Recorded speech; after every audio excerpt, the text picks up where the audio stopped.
There's only one place you can hear Jonathan Mosen, and that's right here, the home of the fun guys. This is Mushroom FM. Mushroom FM. We have another edition of Mosen at Large coming at you on Mushroom FM and also on YouTube and Clubhouse and Facebook too. That'll take us to 5 p.m. US Eastern Time, at which point we cut way over to Canada for Steve Cutway, who's got another edition of the early years, and he's doing more version comparisons today. Dan Sweeney has another edition of One Hit Wonders focusing on novelty at 7, and Snow White FM is at 8. Mushroom FM. Good times. Great music. Lively hosts. Mushroom FM. I'm Jonathan Mosen, and welcome into Mosen at Large, the show that's got the blind community talking. On the show today, Blind Pride. Are you a part of it? I'm proud to be blind and want to know if you are too. Wheelchairs, airports and dilemmas. We'll talk about that, and AirTags as well. Mosen at Large Podcast. There is much more, so I hope you'll stay tuned for the next 3 hours. If you would like to be in touch with the show and let your voice be heard, well, there are multiplicitous ways in which you can do that.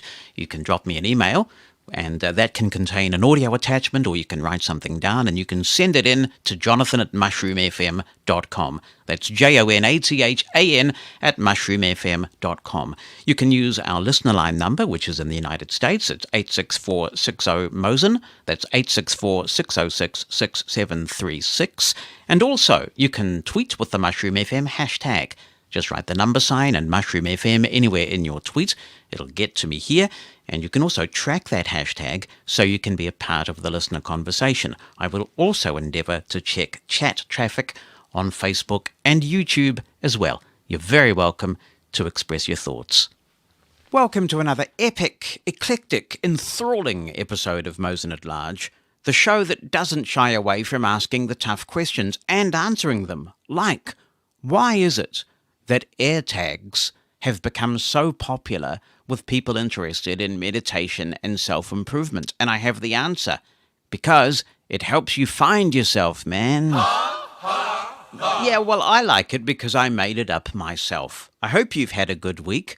Overall, I had a fantastic week. A little bit of frustration, which has been building up for a while, because recently Microsoft Edge upgraded itself to version 90.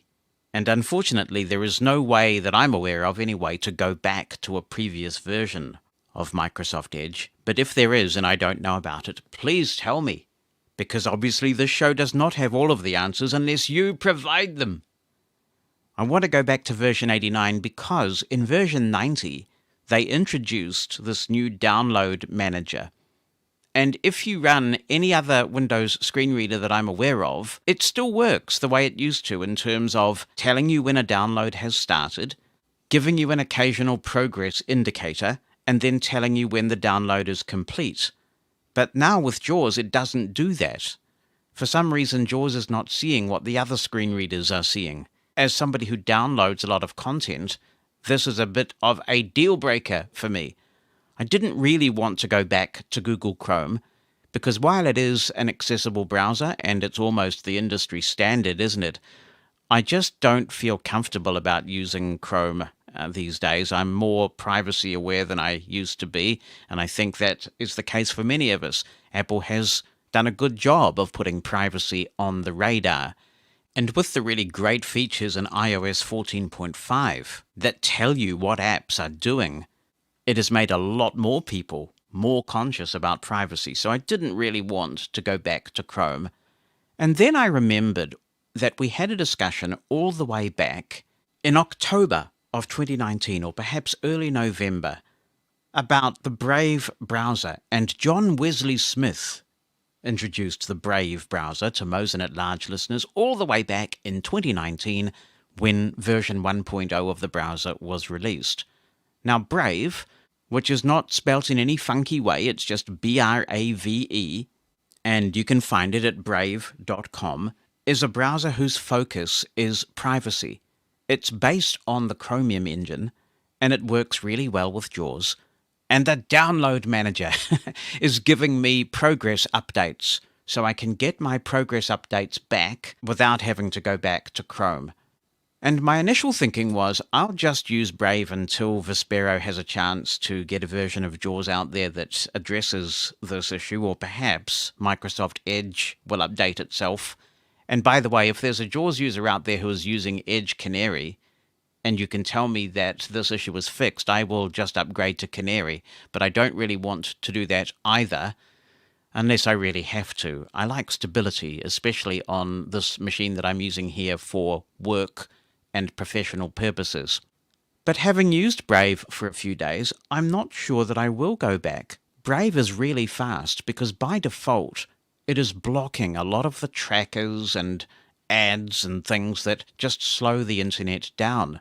So when you go onto certain news sites, you really notice the speed improvement. It's pretty accessible. I did hear somebody complaining that the bookmark feature in Brave is really not much better than any of the other Chromium browsers. I don't tend to use a lot of bookmarks, but obviously if you do, that's frustrating. But I don't think you're losing anything by going to Brave. I did have one site where I was trying to make a donation, which we will talk about soon actually in this episode of the show, where Brave seemed to give me trouble.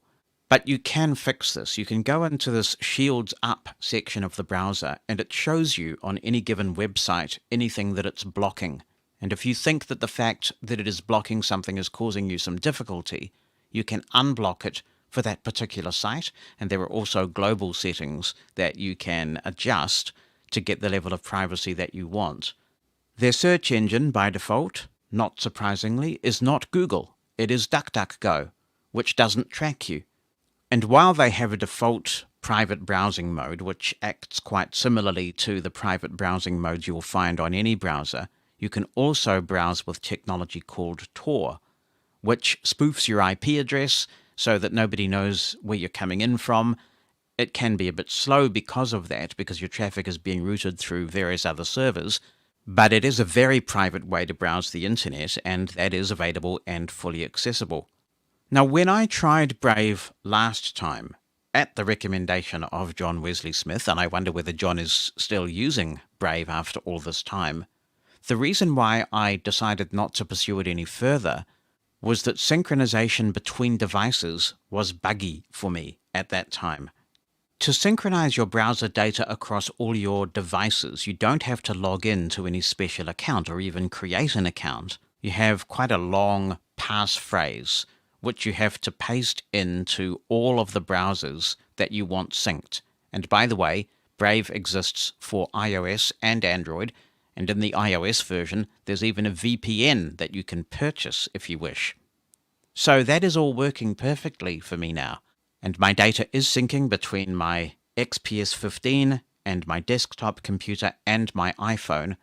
And the iPhone does have a reader mode in Brave that works quite well. There is a reader mode in Brave, but it seems to be quite hidden. And as far as I can tell, there's no way to toggle the reader mode on and off with a single keystroke. And it will probably be this that eventually gets me back to Microsoft Edge if this compatibility issue with the download manager and JAWS gets sorted, because I really like the reader feature. If you haven't tried that in Microsoft Edge, go to a page where there's a news article, for example, and usually you can press F9, it takes away the clutter, you can read the article, and Microsoft has some very impressive voices, particularly if you are into natural-sounding speech. So if you want to have a play with another browser, Brave is definitely worth a look. It's accessible, it's very private and secure, and fast. Very fast, noticeably faster. I don't think it's a placebo. When I visit certain sites, the load times are significantly faster in some cases. So you can find that at brave.com. If you are using this, because it is surprisingly popular, given how difficult it is for some of these minnow third-party browsers to get traction, then let me know how you're getting on with it. In other news, as they say, this Friday I am speaking at Podfest Masterclass. Podfest is one of those brands that's been around for a long time. As you can probably gather from the title, it is a conference about podcasting. And they have various conferences throughout the year. In the past, a lot of these conferences have been in a physical location. You have to go to the conference. But with COVID, they've been virtual. And for me, this is a great thing because I'm not going to travel all the way to the United States to attend a Podfest conference, but I'm happy to attend virtually. Podfest uses an app called Hoover, which is spelt W-H-O-V-A, and it does have a few accessibility challenges, but it's doable. For the actual sessions, they use Zoom, which, as we know, is extremely accessible. So I'm giving a keynote presentation in the pre-week, and it's inspired by you. It's called Becoming a Rainmaker, How to Get Your Audience to Generate Content for You. And it tells the story of Mosen at large and how I was wanting to keep doing podcasting and retain my connection with the blind community, but time was of the essence because I have this busy full-time day job. And Mosen at large has evolved. And we've got this community where we have a lot of contributions, and it works. So I'm talking about the secret sauce of Mosen at large and how we keep it going and how we get the contributions that we do. And that keynote is on Friday at 2 p.m. Eastern Time. That is Friday of this coming week, the 7th of May. Now, I have a promo code for Podfest Masterclass that you can use. If you are a podcaster or a podcast wannabe, and you want to connect with people who know their stuff about podcasting, who can teach you things, give you news you can use, then you may like to consider attending Podfest Masterclass. You don't have long, so I apologize for the short notice. It starts on Monday, US Eastern Time. There are various packages available to attend, some of which give you greater access and allow you to keep recordings for life of the presentations. But the basic entry level is $99, and the coupon that I have gives you $99 off any tier that you wish to purchase. In other words, if you want to go into the $99 tier, this coupon will allow you to do that free. Now, you can go to the Eventbrite site and search for Podfest Masterclass. Eventbrite is a very accessible platform, and that's where tickets are being sold. And you can type the promo code Blind Podmaker, all lowercase, all one word. When you apply the promo code Blind Podmaker, you will get $99 off, which means you get free admission if you go for the $99 option. So this is a huge opportunity to take your podcasting to the next level or start your podcasting journey. I will include a link to the event in the show notes for the podcast for those who are listening on the podcast version of this. I will also email it to our media list, and I will tweet it via the Mosen at Large Twitter account, which you are following on Twitter, right? And also, if you are watching the show on YouTube or Facebook, then I will post that link to the chat on those platforms as well to get directly to Podfest Masterclass, at which point you can purchase tickets if you want, and then apply the promo code Blind Podmaker for $99 off. Looking forward to seeing some of you there. Mosen at Large Podcast. Hi Jonathan, I'd like to ask you what you mean when you say I'm proud to be blind. Sure, you have a lot to be proud of that you have achieved as a blind person. And blindness doesn't have to mean the end of your life. And it's very true that the incorrect perceptions about blindness can be more debilitating than blindness itself. Nevertheless, blindness is one of the most serious disabilities there is. Something as natural as walking around in an unknown environment. No blind person can do that without significant aids, a cane, a guide dog, navigation aids, or a human helper. Blind people miss all visual non-verbal communication, which I think is over half of human communication. Of course, you can compensate for it, but it's very serious. It's very debilitating. Blindness, in the essence, means that part of your body, your eyes, are dead, dysfunctional. I don't see how you can be proud of that in itself. You can manage very well despite that medical condition, but to be proud of it, no. Hi, Jonathan, says Tristan Clare. I'm glad you're addressing the issue of blind pride because it's been on my mind a lot lately. Like you, I don't necessarily think it's just young people who feel proud to be blind. Recently, I had a discussion with an older blind friend who, like you, is proud to be blind. So I don't think it's necessarily a new thing. It's probably more talked about now because of social media and its contribution to the disability movement in general. But I think that blind pride has always been a thing. I am one of those people who is not proud to be blind. I'm not ashamed of it either. I'm proud to read Braille with a lowercase b, and I can get around independently with a cane. It doesn't worry me greatly that I have less sight than other people. But blindness is the sole reason that perfect strangers feel entitled to use a special voice when talking to me. It's what kept me underemployed for my first few years out of university. It's the reason I can't go anywhere and be completely anonymous. I know this for a fact, because my vision fluctuates. Sometimes I can get around without a cane, one of the most visible trappings of my blindness, and I'm treated differently by people. I can walk along a street in complete anonymity. The one time I was able to enter a doctor's surgery without my cane, I had a completely different interaction. Instead of being asked patronizing questions about how I attended to my personal care needs, I had a regular, straightforward medical appointment. I wasn't deliberately hiding my blindness from this person, and it actually came up later in the appointment when she asked if I drove. But it made me realize that the way people interact with me, especially strangers, is definitely informed by my blindness. This is not to say that I hate blindness with a passion either. If I had been a sighted person with no exposure to blindness, I would never have met so many awesome, interesting people. My life would have taken a completely different path. It was this idea of what my life would have been like if I was sighted that I was discussing with the aforementioned blind friend. On the whole, we had a really great philosophical discussion about disability pride and what it means to different people. My only problem with blind pride is that people who have it feel that they have reached the pinnacle of human evolution. If you don't love every aspect of your blindness with every fiber of your being, then you're a messed up individual who needs to work on their mental health. I'm actually a pretty happy individual. I have a warm, loving family, a job I enjoy, plenty of different friendship groups in both the blind and sighted communities. I'm confident at getting around, enjoy going to new places, can talk a blue streak, and can stand up for myself if I need to.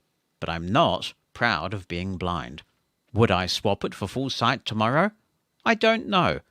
I feel like blindness for me is a characteristic, like being short.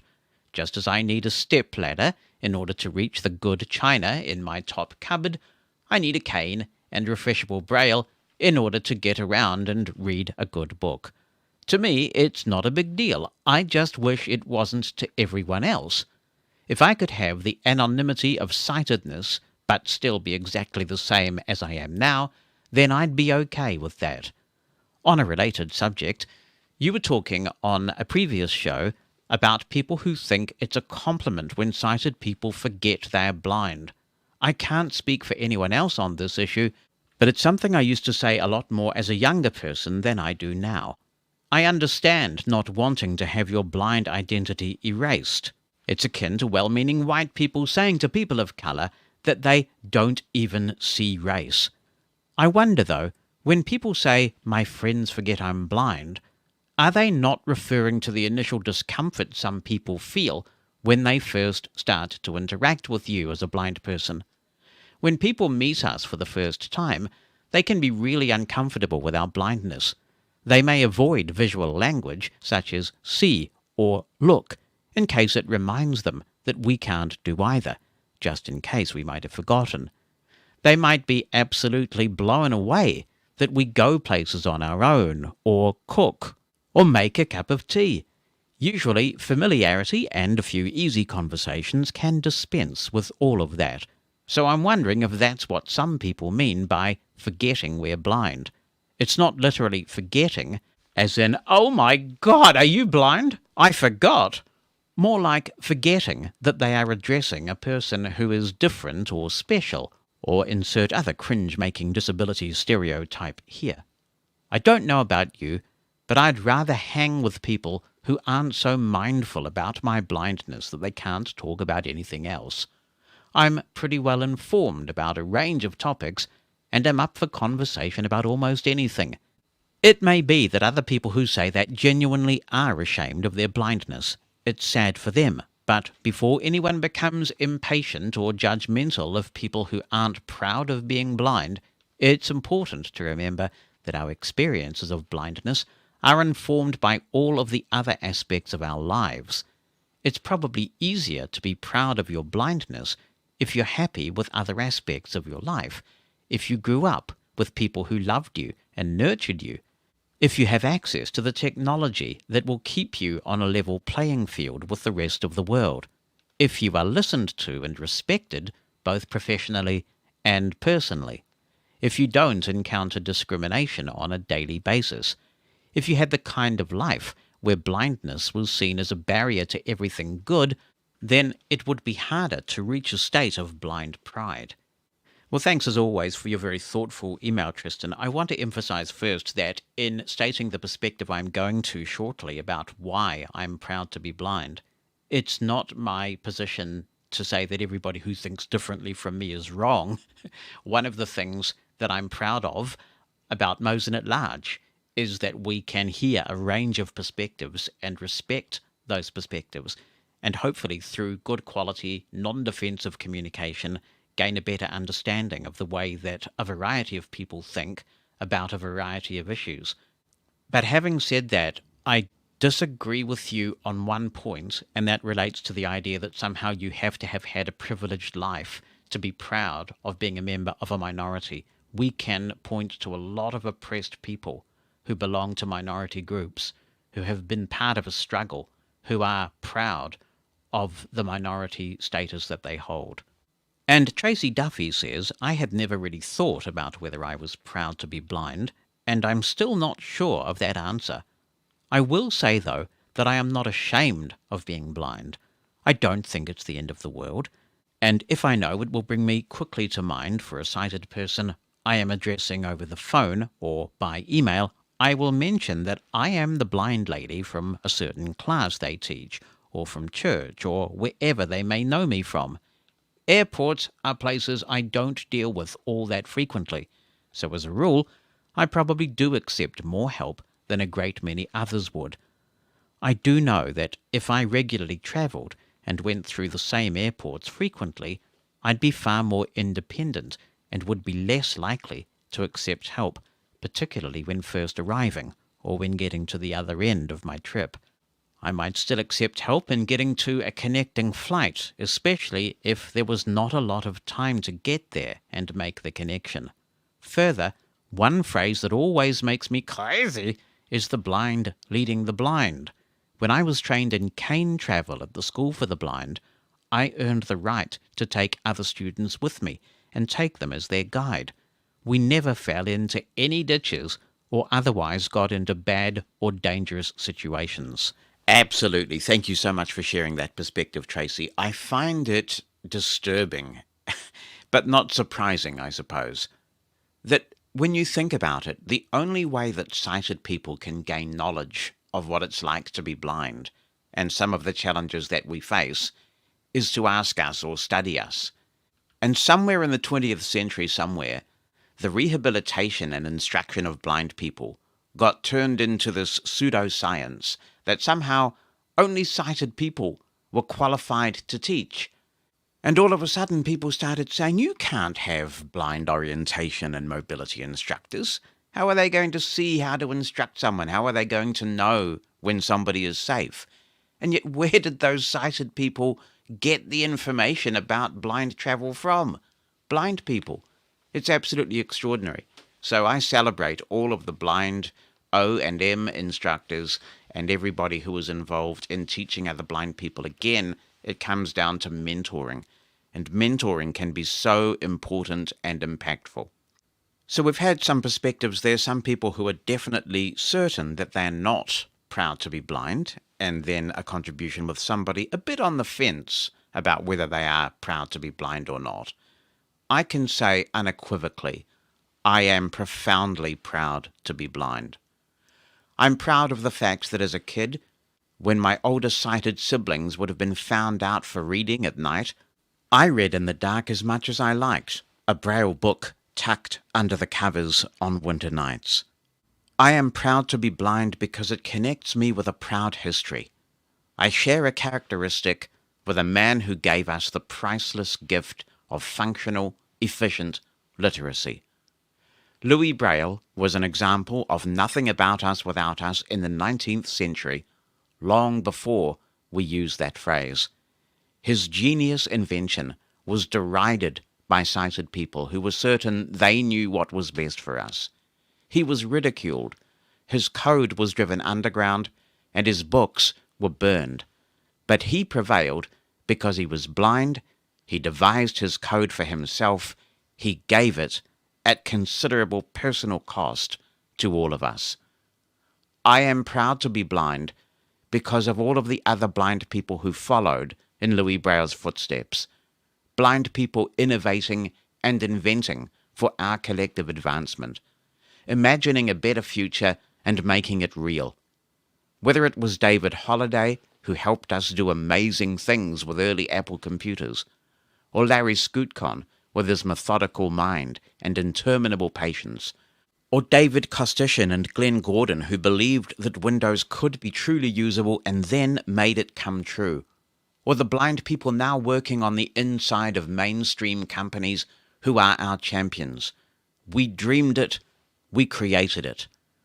I am proud to be blind because blind people are the reason the 33 RPM record was developed. Initially, so talking books could be distributed more efficiently. And speaking of talking books, I am proud to be blind because blind people are the reason talking books exist. Now, sighted people are using them too.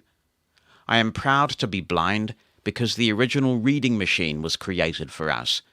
We started the journey of digitizing print text, which resulted in the scanners that are still common in offices today.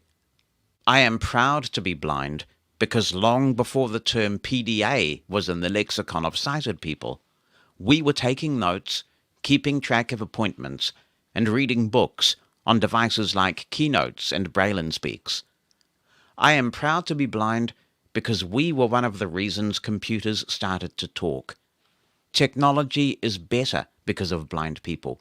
There are so many examples in technology when we, proudly, were the blind who led the sighted. I am proud to be blind because I'm not influenced by someone's physical appearance, but instead gain information from the tone of a voice and the words that are said. I am proud to be blind because it has made me a more lateral thinker, developing and refining alternative techniques to access a wide range of information so I can thrive in a largely sight-dependent world. I am proud to be blind because even though my other senses aren't sharper than anyone else's, in fact I have a dual sensory loss, like many blind people, I use them well. It makes me smile when I can tell what type of audio processor is being used on a radio station, or when another blind person can tell the kind of car that's passing by simply by the sound that it's making, or when a blind person gives another blind person an instruction like, when your cane hits a pole on my street that emits a fifth octave A flat, you're outside my house. I'm proud to be blind because of the legacy of great blind civil rights leaders around the world. Often ostracized and branded radical troublemakers, they confronted and are still confronting today the tyranny of low expectations and the disabling decisions society has chosen to make. They challenged the damaging, fundamentally flawed notion that we had neither the ability nor the right to achieve self-determination, that it wasn't necessary for society to be accessible, or inclusive, or accepting. Their belief in a fairer tomorrow unshackled us from institutions and shattered disempowering paternalism. Their tenacity has seen the increased availability of better training, much of it driven by blind people ourselves, and increased opportunity through civil rights legislation. I am proud to be blind because, as a subset of the world's largest minority, disabled people, blind people have led the way in the disability movement, securing legislative victories long before they were common for much of the rest of the sector. I am grateful every day of my life for those blind people who took on those difficult causes, displayed tenacity, and stated their case again and again and again until progress was slowly but surely made. I am proud of the personal responsibility I feel as a blind person to always cherish and defend, never take for granted, and constantly build upon the legacy of civil rights victories that I have inherited and benefited from. I am mindful that they must not be squandered, and I am proud to stand up, be counted, and do my moral duty to advance that legacy so that the next generation has even more opportunity than I have had. I am proud to be blind because it has shaped who I am. It is part of my identity, and it has helped define me. I accept that. I embrace that. I am proud to be blind because in being blind, I contribute to the rich tapestry and the diversity of humankind. I am proud to be blind because no matter how many negative signals are sent, I know that being blind makes me no less a person of worth. I am proud to be blind because the opposite of pride is shame, and my blindness is nothing to be ashamed of. I am proud to be blind and therefore share a characteristic with talented people from all walks of life. Blind people are parents, devoted, loving parents, some of whom have had their babies literally snatched from their loving arms. An atrocity no parents should endure, and all for no other reason than people getting it horribly wrong about blindness. And I am proud that we as blind people show those parents love, support, and a steadfast determination to get those children back where they belong. Blind people are in factories and farms, law practices and legislatures, sandwich shops and startups. I'm proud of the blind teachers, software developers, business people, mechanics, transcribers, musicians, and even medical doctors. There is very little we can't do, and there are few professions where you can't find a blind person, often to many people's surprise. The only trouble is, the world doesn't necessarily know that. And that's the biggest reason I am proud to be blind.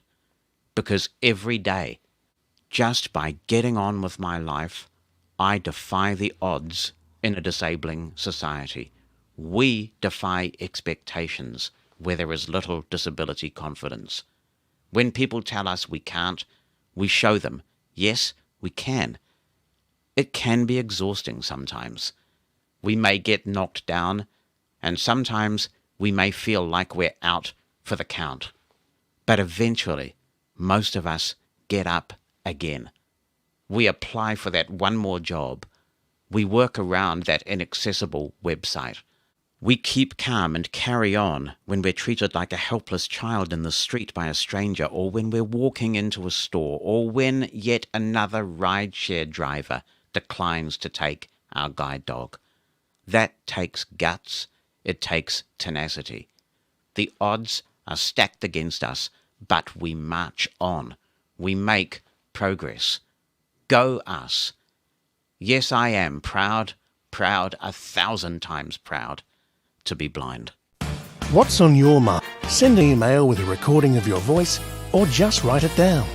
Jonathan@mushroomfm.com. That's JONATHAN@mushroomfm.com. Or phone our listener line.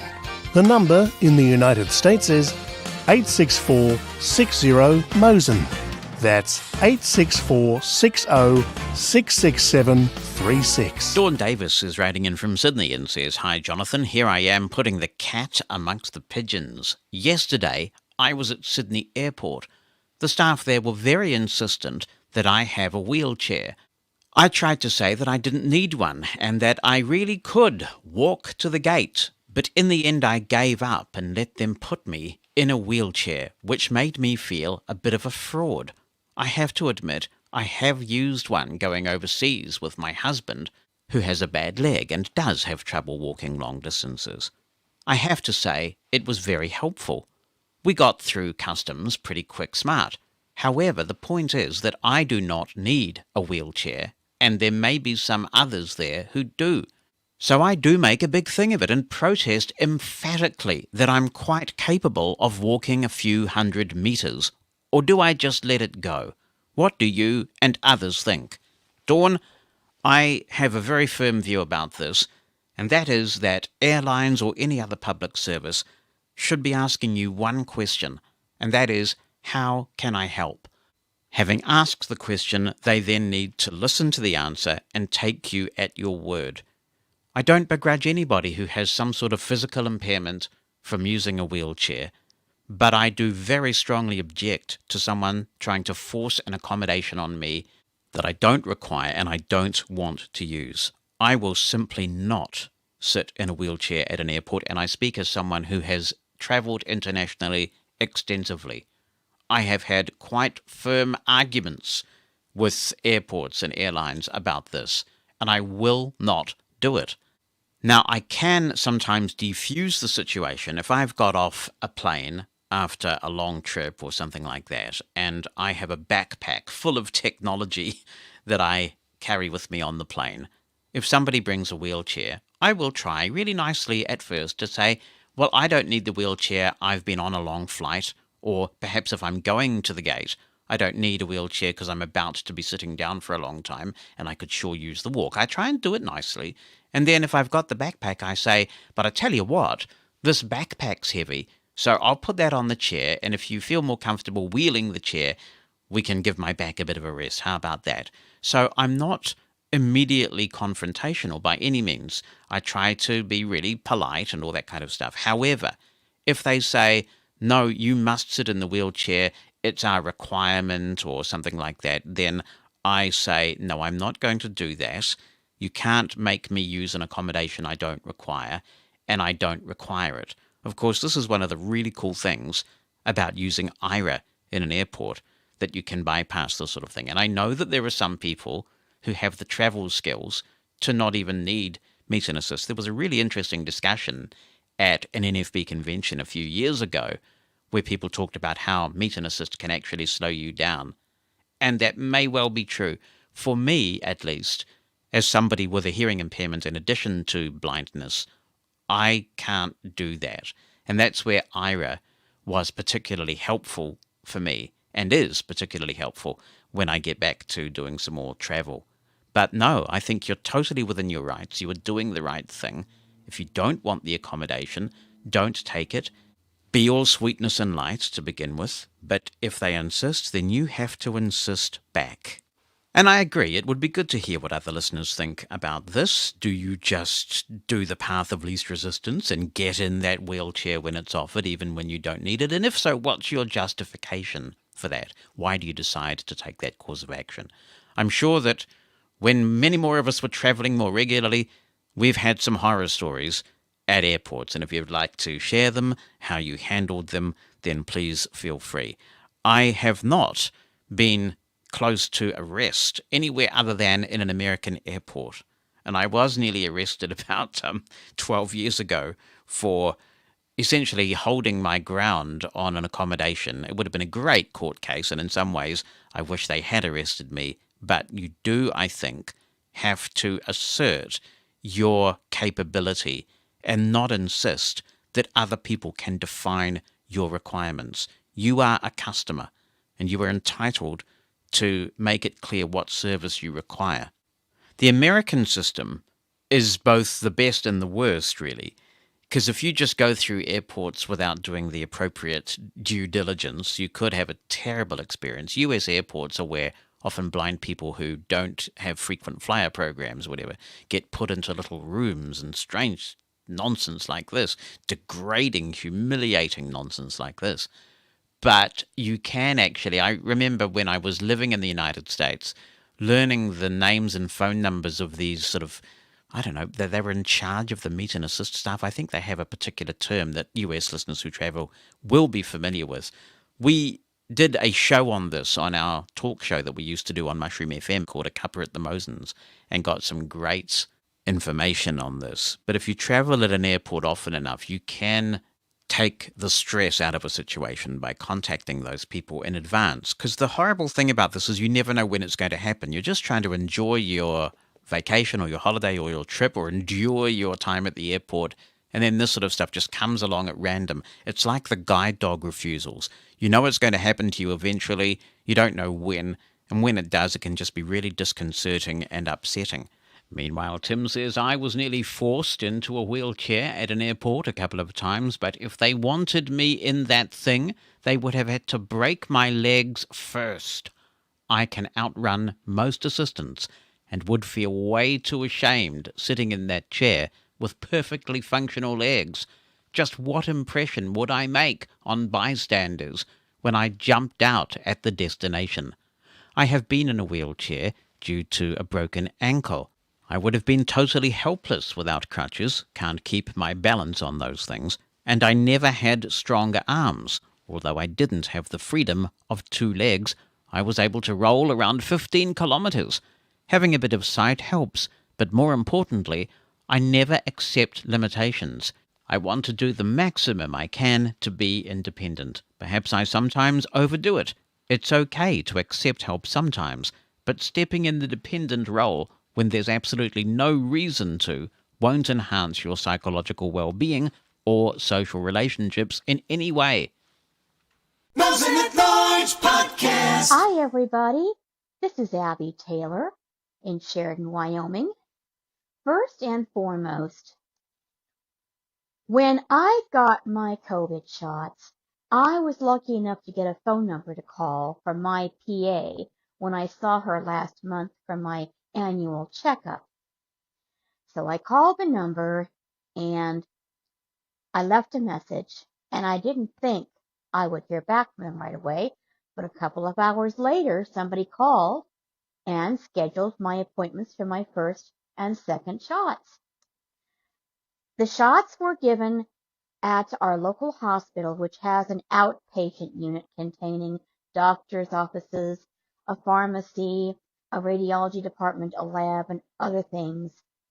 And the clinic was located there. It was nice. It was kind of temporary in this big room, which had kind of a cement floor.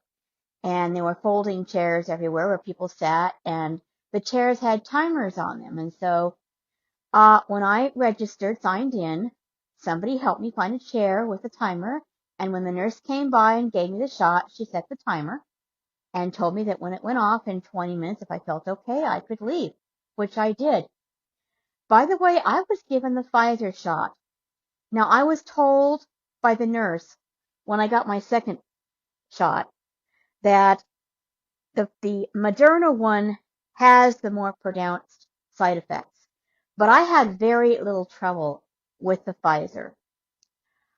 Now, I think the trick is somebody told me to get the shot in your dominant arm, meaning, if you're right-handed, then get your shot in your right arm if you're going to be using that arm a lot, which I do, especially when I'm at my computer and I'm writing. I'm an author, by the way, in case for those who don't know me, and I keep a Braille with a capital B display next to me when I write, and so my right arm is constantly reaching over to proofread stuff, and then reaching back to the keyboard to deal with any mistakes, what have you. So that right arm moves, and so by getting the shot in the right arm, that seems to have helped.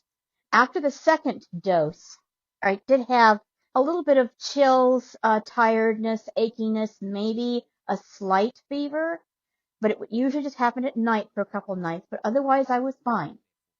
So that's my story regarding the shots. Now to something more pleasant. Text-to-speech technology. My favorite for using my computer and my tablet and my phone is the vocalizer voices. Or maybe I should say are the vocalizer voices. Excuse my bad grammar. I'm a published author. I should know better. Anyway, I like the vocalizer voices the best, and I have several of them on my computer. And with NVDA, you can select a specific voice for a specific application, which I really like to do because I tend to get tired of voices rather quickly. So I try to have different voices on the PC as opposed to on the phone and on my Braille Note Touch Plus. Now for reading, I like Ivona Kendra. That is the voice that Bookshare uses in their audio files, if you've ever gotten those, and I used to, because I really like that voice. And so when I recently purchased Voice Dream Reader, I also purchased Kendra, and I now have her read books to me on Voice Dream Reader on the phone. Now, it'll be interesting to see what happens if the vocalizer voices are added to Windows. One problem I see right now with Windows 1 Core and SAPI 5 is the voices are not responsive when typing. And I like to have my character echo set. And I like being able to press a key and immediately hear the voice speaking the word. Yes, I have Braille with a capital B, but I like having Braille and speech both. And that's why I like having more responsive voices when typing.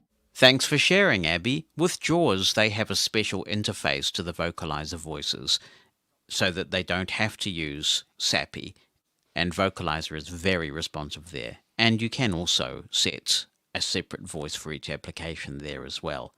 Back to the vaccines. Kathy Blackburn in Austin, Texas, says, since my primary healthcare provider was not offering COVID-19 vaccines to patients, I registered with the Austin Travis County Public Health website. I failed to understand initially that when doses became available, I would need to spend time on the computer trying to snag an appointment. Fortunately, the deacons of my church had decided to assist members who might have difficulty accessing the websites. At the end of February, one of these deacons took down my contact information and other details, plus how far from my house I would be willing to travel to get vaccinated, and after making several attempts over the next 2 or 3 days, he got me an appointment at a grocery store's pharmacy not too far from my house. Another friend took me to these appointments. Meanwhile, Audley was diagnosed with multiple myeloma last year. He was treated at an oncology place until the end of December. After that, he was scheduled for a stem cell transplant, which finally took place in mid-March. The COVID-19 vaccine appointment that had been scheduled for him had to be cancelled due to the ice storm in February. To date, he has not been vaccinated, though the doctor makes vague promises that the hospital will take care of that. It is my opinion that the words health, care, and system do not belong in the same sentence. Oh dear, thank you, Kathy, and wishing Audley all the very best.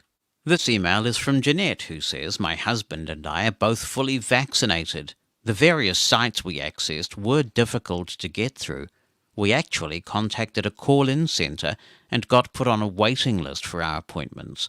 We received several phone calls asking if we wanted to be on the list, and we responded that we did.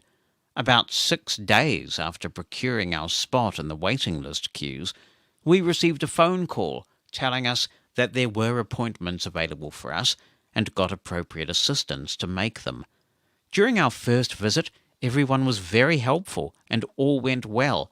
We had slight soreness in our arm as a side effect of the shot.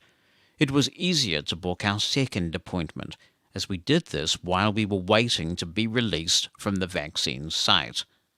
Regarding independence and signatures, a few years ago I participated in a medical study where I was told because I was blind, they needed to videotape me signing all consent forms, and there had to be an extra witness to ensure that my decisions were not being influenced by the person who read me the paperwork.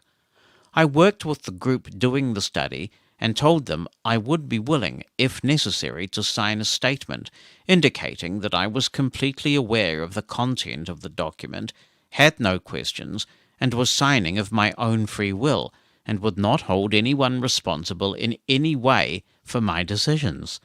It disturbs me greatly that in this century people cannot comprehend that blindness does not represent any degree of incompetence, but as you state, advocacy is convincing one person at a time, and it is a slow process. I hope that in the near future we blind people will no longer have to negotiate something as simple as a signature for consent. Thank you, Jeanette. I completely agree. Bonnie and I had this situation when we were getting wills done, and we had read the documents ourselves. We'd read them electronically. We were able to verify by using an OCR package on our phone that we were signing the same document, and still they insisted on a complex rigmarole to do with other people that would not be necessary in any other case. It is discriminatory, it's unnecessary, it's patronizing, and we do have to fight these things. Looks like Stan is all vaccinated. He says, I received my second shot this past Tuesday. The only side effect was that I was extremely tired on the evening after receiving my second shot. I also had a sore arm.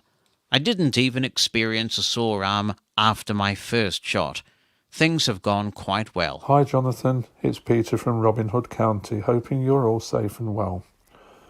My experience with the COVID vaccine was good.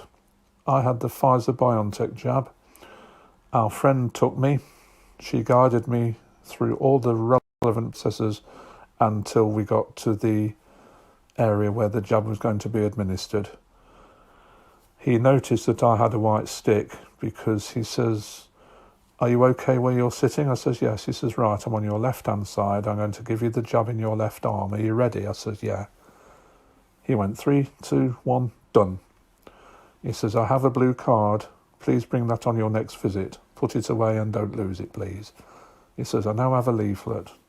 He says, if you're unable to read it yourself or without any visual aids, then if your friend can't read it to you or doesn't have time, I'll take you to the next lady and she will read it to you. I says, I'm okay. I'm all set there. I've got an app on my smartphone. He went, good. He says, see you next time. So we went to the waiting area and we sat down for 15 minutes, after which we went to the exit. The lady says, have you had your jab? I said, yes. Do you feel okay? I said, yeah. She says, see you next time. And we went. When I got home, I took 2 paracetamol, and then the next day I felt flu-like symptoms, but it was really ice cold. I don't think I'd ever felt so internally cold in my life. I felt like I was being gripped by a ghost. And just in case anybody wants to know, yes, I have actually seen a ghost, but that's another story. But other than that, it was an easy experience to get through, and the booking process was simple. Over here we have a system called Swift Crew, and Elaine was able to do that. She has enough useful vision, so out came the iPad Pro, and off we went. Laurel Jean is writing in and says, in response to your invitation to share vaccine experiences, I began writing this on April the 16th, around 11 hours after having received my second Pfizer vaccine shot. I was grateful to report no major complications. My mind was a little sore and I had experienced only minor fatigue. As I was writing, I began to feel a sensation of heavy fatigue slowly slipping over me, and it dawned on me that I simply couldn't make my brain or my fingers do what I wanted them to do. I experienced this feeling over the next 24 hours, along with nausea and quite achy joints as the vaccine began strengthening my immune system. The fatigue stayed with me for over the next several days, albeit at a lesser degree of intensity. Having finally gotten around to finishing this email, I'm happy to report that I feel much better. My housemate, Audrey, in the over 65 age group, had her second installment of the Pfizer vaccine in February. Her second shot left her feeling extremely fatigued, with chills and a low-grade fever, and very achy for around 24 hours. She is also doing well now. In spite of the discomfort, we are breathing a tremendous sigh of relief to know that we are fully vaccinated. Audrey proudly jokes, "I'm glad to have both of my rabies shots." Audrey and I each had our appointments at different vaccination sites and had generally positive experiences. Audrey's took place at a drive-through site and mine at a walk-in facility. In both cases, however, we did have to politely refocus the sighted attendants who tried to speak to Audrey's driver and to the sighted volunteer who accompanied me to the check-in window, as if we were incapable of speaking for ourselves. This seems to be fairly typical any time we interact with the medical community in the company of another sighted person. I was able to assist Audrey in scheduling her appointments rather efficiently, but mine were a different story. As soon as people with disabilities or chronic issues in my under 55 age group were allowed to receive the vaccine, I began staying up through the night trying to find an appointment. Like you, Jonathan, I would not have felt comfortable basing this decision on my blindness alone, but I also have asthma. As it turned out, while our state qualified high-risk people in my age group to be vaccinated, provider sites were not promulgating the updated list of qualifications. Finally, I found a phone number of the scheduling office of our local medical university. The voice prompts on the phone said nothing about the vaccine, but there was an option to press to learn more about COVID-19. I selected that option and was connected to a very nice apologetic representative who scheduled my appointments. I was also able to help a number of others to schedule vaccine appointments locally via the elusive phone number. Our city's mayor is doing all that he can to keep masking and social distancing in place, but our governor has lifted all state-level gathering and masking restrictions. Many of us disagree with this decision. As of Thursday, April the 29th, our state is showing positive test results at 5%, with 20 confirmed deaths in the last 24 hours. A lot of our friends and relatives, and even one of our regular drivers, still refuse to be vaccinated. The two of us have maintained strict social distancing guidelines and created a rather small social bubble throughout the past year.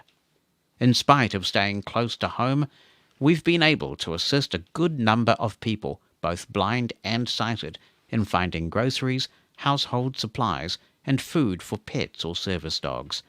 We've never been bored, and only wish we could have done more with so many in need around the world.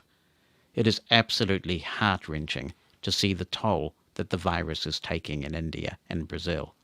All the while, vaccines here in the US are being discarded because a lot of people refuse to be vaccinated. As isolating as the past year has been, I can honestly say that people whom I have never met in person are now more like friends and family, and my worldview has expanded extensively. Both Audrey and I keep the worldwide Mosen at Large community in our daily thoughts and prayers. Thanks for providing this platform and bringing us all a little closer together. Well, thank you so much, Laurel Jean, for your contribution this week and also for the wonderful efforts that you are making to help out people who need it. MushroomFM.com. Daniel Semro has a question, and I actually have an answer to this one. Who'd have thunk it? He says, I run a podcast called Daniel's Technology and More. Shameless plug. Don't forget to put a promo together for it, Daniel, and submit it to the Blind Podmaker group so other blind podcasters can play it and we can all play each other's podcast promos and share the blind podcaster love. He continues, I'm looking for some good quality, cheap/free jingles. Well, normally you're not going to find good quality and free in the same sentence. He continues, I was going to go with Jam like you did, but they're $365 a cut. At least from what I read online on the Jam website. Yeah, that's right. I was wondering if you or your listeners had any advice of other routes I can go with. I also run an Icecast server through my website where these jingles would be used. Well, Daniel, we can keep it in the community. Kelly Superger, I checked this, who's a listener to Mosen at Large and also submits contributions sometimes and all those good things. He is still running KJS Productions. Mr. Vocoder himself. Not sure if he's still using vocoders, but he did a lot of the original ACB Radio Interactive jingles, and he's done other jingles for other people. So it's good to keep it in our community, and his rates are good. I mean, you are going to have to, if you want somebody to take the time to record jingles for you, you're not going to get them for free. Unless you know somebody, like have a good friend who's willing to do it for you as a favor. But these people are talented, and it takes time to record them, produce them, and they deserve to be compensated for their work. But I'm pretty sure that Kelly's rates will be a lot more reasonable for you than Jam's. So do check him out, and you can find the website at kjsproductions.com. That's kjsproductions.com, all joined together. Hour number 2 of Mosen at Large is coming at you at the home of the fun guys, Mushroom FM, in which we are going to be geeking out on AirTags. Yes, if you haven't heard the AirTags demo in the podcast feed, we will play that. And then we've got quite a few listener contributions from people who have questions about AirTags or already have them and want to share their impressions. And there's a lot more to come. Do stay with us. Mushroom FM. From Melbourne to Montreal, Mumbai to Monterey, serving the planet. The home of the fun guys. Mushroom FM. Mosen at Large Podcast. To be in touch, you can drop me an email, jonathan@mushroomfm.com. That's JONATHAN at mushroomfm.com. That email could contain an audio attachment, or you can just write something down in the good old-fashioned way and send it in by email. So that's jonathan@mushroomfm.com. I'm also checking the Mushroom FM hashtag on Twitter. If you would like to tweet with that, just write the $ and Mushroom FM in a tweet, and like magic, it'll get to me and to others who are tracking that hashtag. The listener line is available as well. That number in the United States is 864-60-MOSEN, 864-606-6736. And finally, if you're listening to us on YouTube and Facebook, I do check the chat from time to time in case you want to leave some comments there. This little 30-minute segment was first aired on the Mosen at Large podcast feed, but not everybody listens to the podcast, you see. There are some people who only check out Mosen at Large this way, so I don't want to leave them out. It's really cool that, given where we live, we get these things from Apple first, and so I take pride in being able to quickly unbox them, set them up, do a podcast, and get it out really quickly. So if you're in another part of the world where you're still waiting, you know what to expect. Here is what we did on Friday New Zealand time on AirTags, and then we have more of your feedback. We've been covering AirTags on Mosen at Large almost since the beginning of Mosen at Large. There have been consistent leaks that AirTags were coming, both through the supply chain and thanks to people looking at iOS code. But now we can stop speculating because they are actually here, and thanks to time zones, New Zealand gets them first. Before we unbox and demonstrate them, and despite having covered them extensively as word has leaked out, let's get everything in one place and explain what AirTags are and why you might use one. AirTags are designed to help you track personal possessions like wallets and keys. They're waterproof with an IP67 rating. They're powered by a CR2032 battery, which Apple says should last a year and is user replaceable. Apple is a new entrant into the tracker market. The most famous player in this space is Tile. Tiles come in a range of sizes and shapes, including small stickers that can be fixed to small devices. Apple currently produces just the one kind of AirTag. You can buy them individually, or you can buy them in packs of 4 for a small discount. There is no loop on the device itself, so you may also need to purchase accessories for things like attaching an AirTag to a keychain. Absurdly, some of the official accessories cost more than an AirTag, but cheaper third-party accessories are already becoming available. There are 3 ways of finding a lost thing that you're tracking with an AirTag. The best way is with the U1 ultra-wideband chip. These are in every AirTag, and there's one in every iPhone 11 and higher, although you should note that the current iPhone SE 2020 model does not have this chip. So if you use AirTags with an iPhone SE 2020, you will not be able to take advantage of the precision finding experience, and this is one of the caveats that we discussed on Mosen at Large when that phone came out. The U1 support where available gives AirTags a huge advantage over Tile, because with these newer iPhones, you have access to a feature called precision finding. As well as the U1 chip, it uses the accelerometer, camera, and gyroscope to guide you to the item exactly. When we unbox and set up some AirTags in a moment, we'll find out just how good it really is and what accessibility mechanisms Apple has put in place to help a blind person find something. But in theory, it should allow you to locate something that's close to you with extreme precision. This is handy for small items you might lose, such as the keys, which can fall under a couch cushion, or, if it works well enough, for finding a suitcase on a busy luggage carousel at an airport. If you don't have one of the newer iPhones, you can use your AirTag as a standard Bluetooth tracker, much like a Tile, and the range should be similar.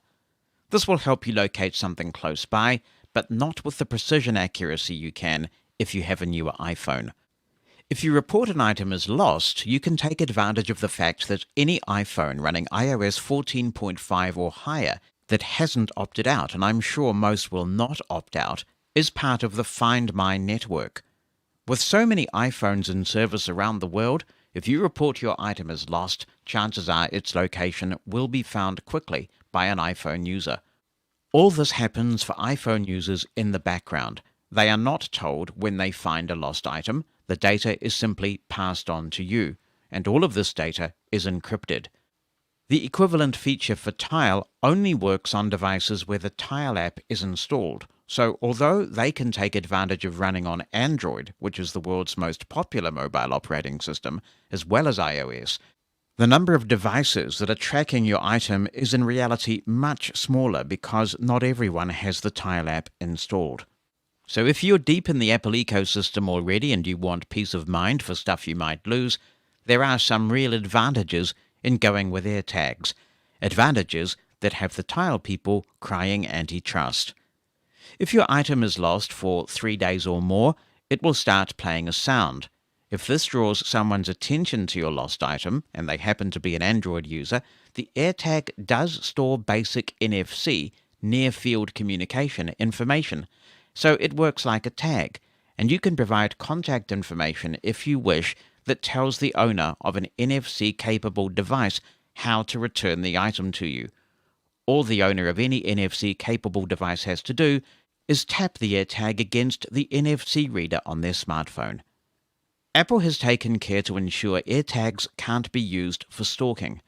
If Apple notices after a while that you are traveling with an AirTag that doesn't belong to you, in other words, it's not registered with your iCloud account, you'll be warned of the fact. So, as you can tell, and as is typical of Apple, a lot of care has been put into the user interface and the product design. But how well does it all work in practice? We're about to find out, as AirTags finally arrive at Mosen Towers. Be the first to know what's coming in the next episode of Mosen at Large. Opt into the Mosen media list and receive a brief email on what's coming, so you can get your contribution in ahead of the show. You can stop receiving emails anytime. To join, send a blank email to media-subscribe@mosen.org. That's media-subscribe@mosen.org. Stay in the know with Mosen at Large.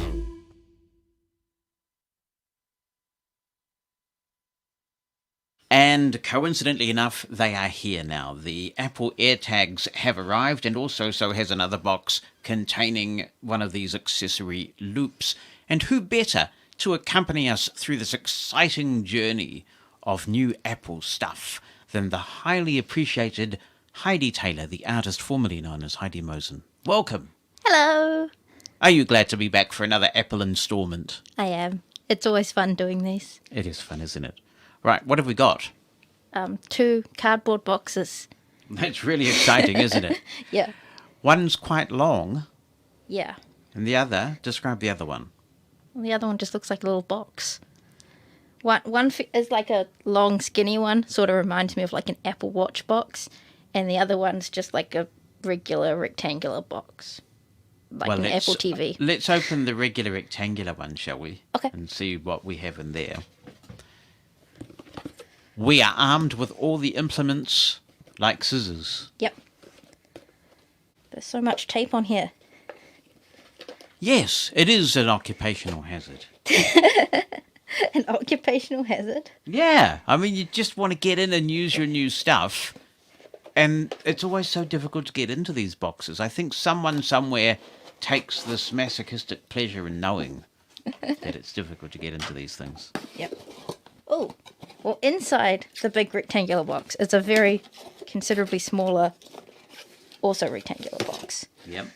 Here you go. It says AirTag 4-pack on the front. Okay, so this looks very classic Apple-y. Yep. It feels like the same kind of box that you might get with the Lightning to 3.5 adapter.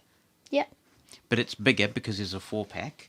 And I'm now going to give it back to you. Oh, okay. Because I have all the opening instruments. you do.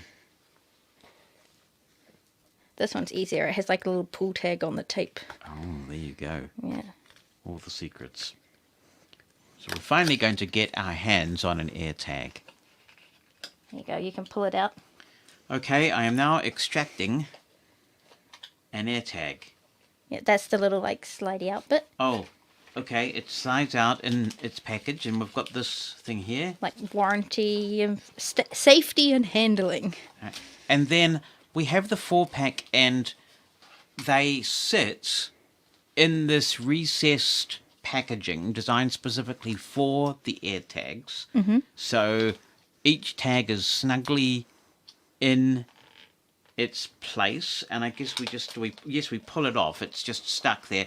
Now, how would you describe this? It's a bit thinner than the Tile sticker, for those who are familiar with the sticker product from Tile. Less chunky than the sticker, don't you think? Yeah, less chunky, but I think it's a bigger like circle. Is it? I think so. We'll have to compare. Obviously no adhesive. So I take it that we just pull the tab off this thing, the sticky bit. Yeah, that's like the plastic protecting it. Okay. So now all we have is this shiny tile. There's another thing you have to that's stuck onto it.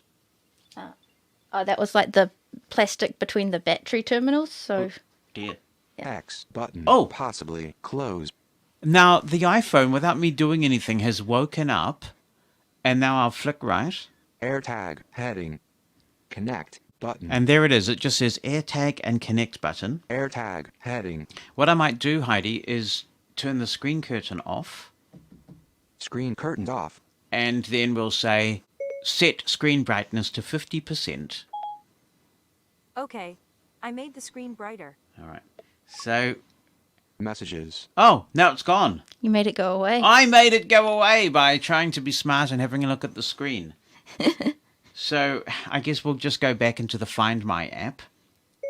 Launch Find My.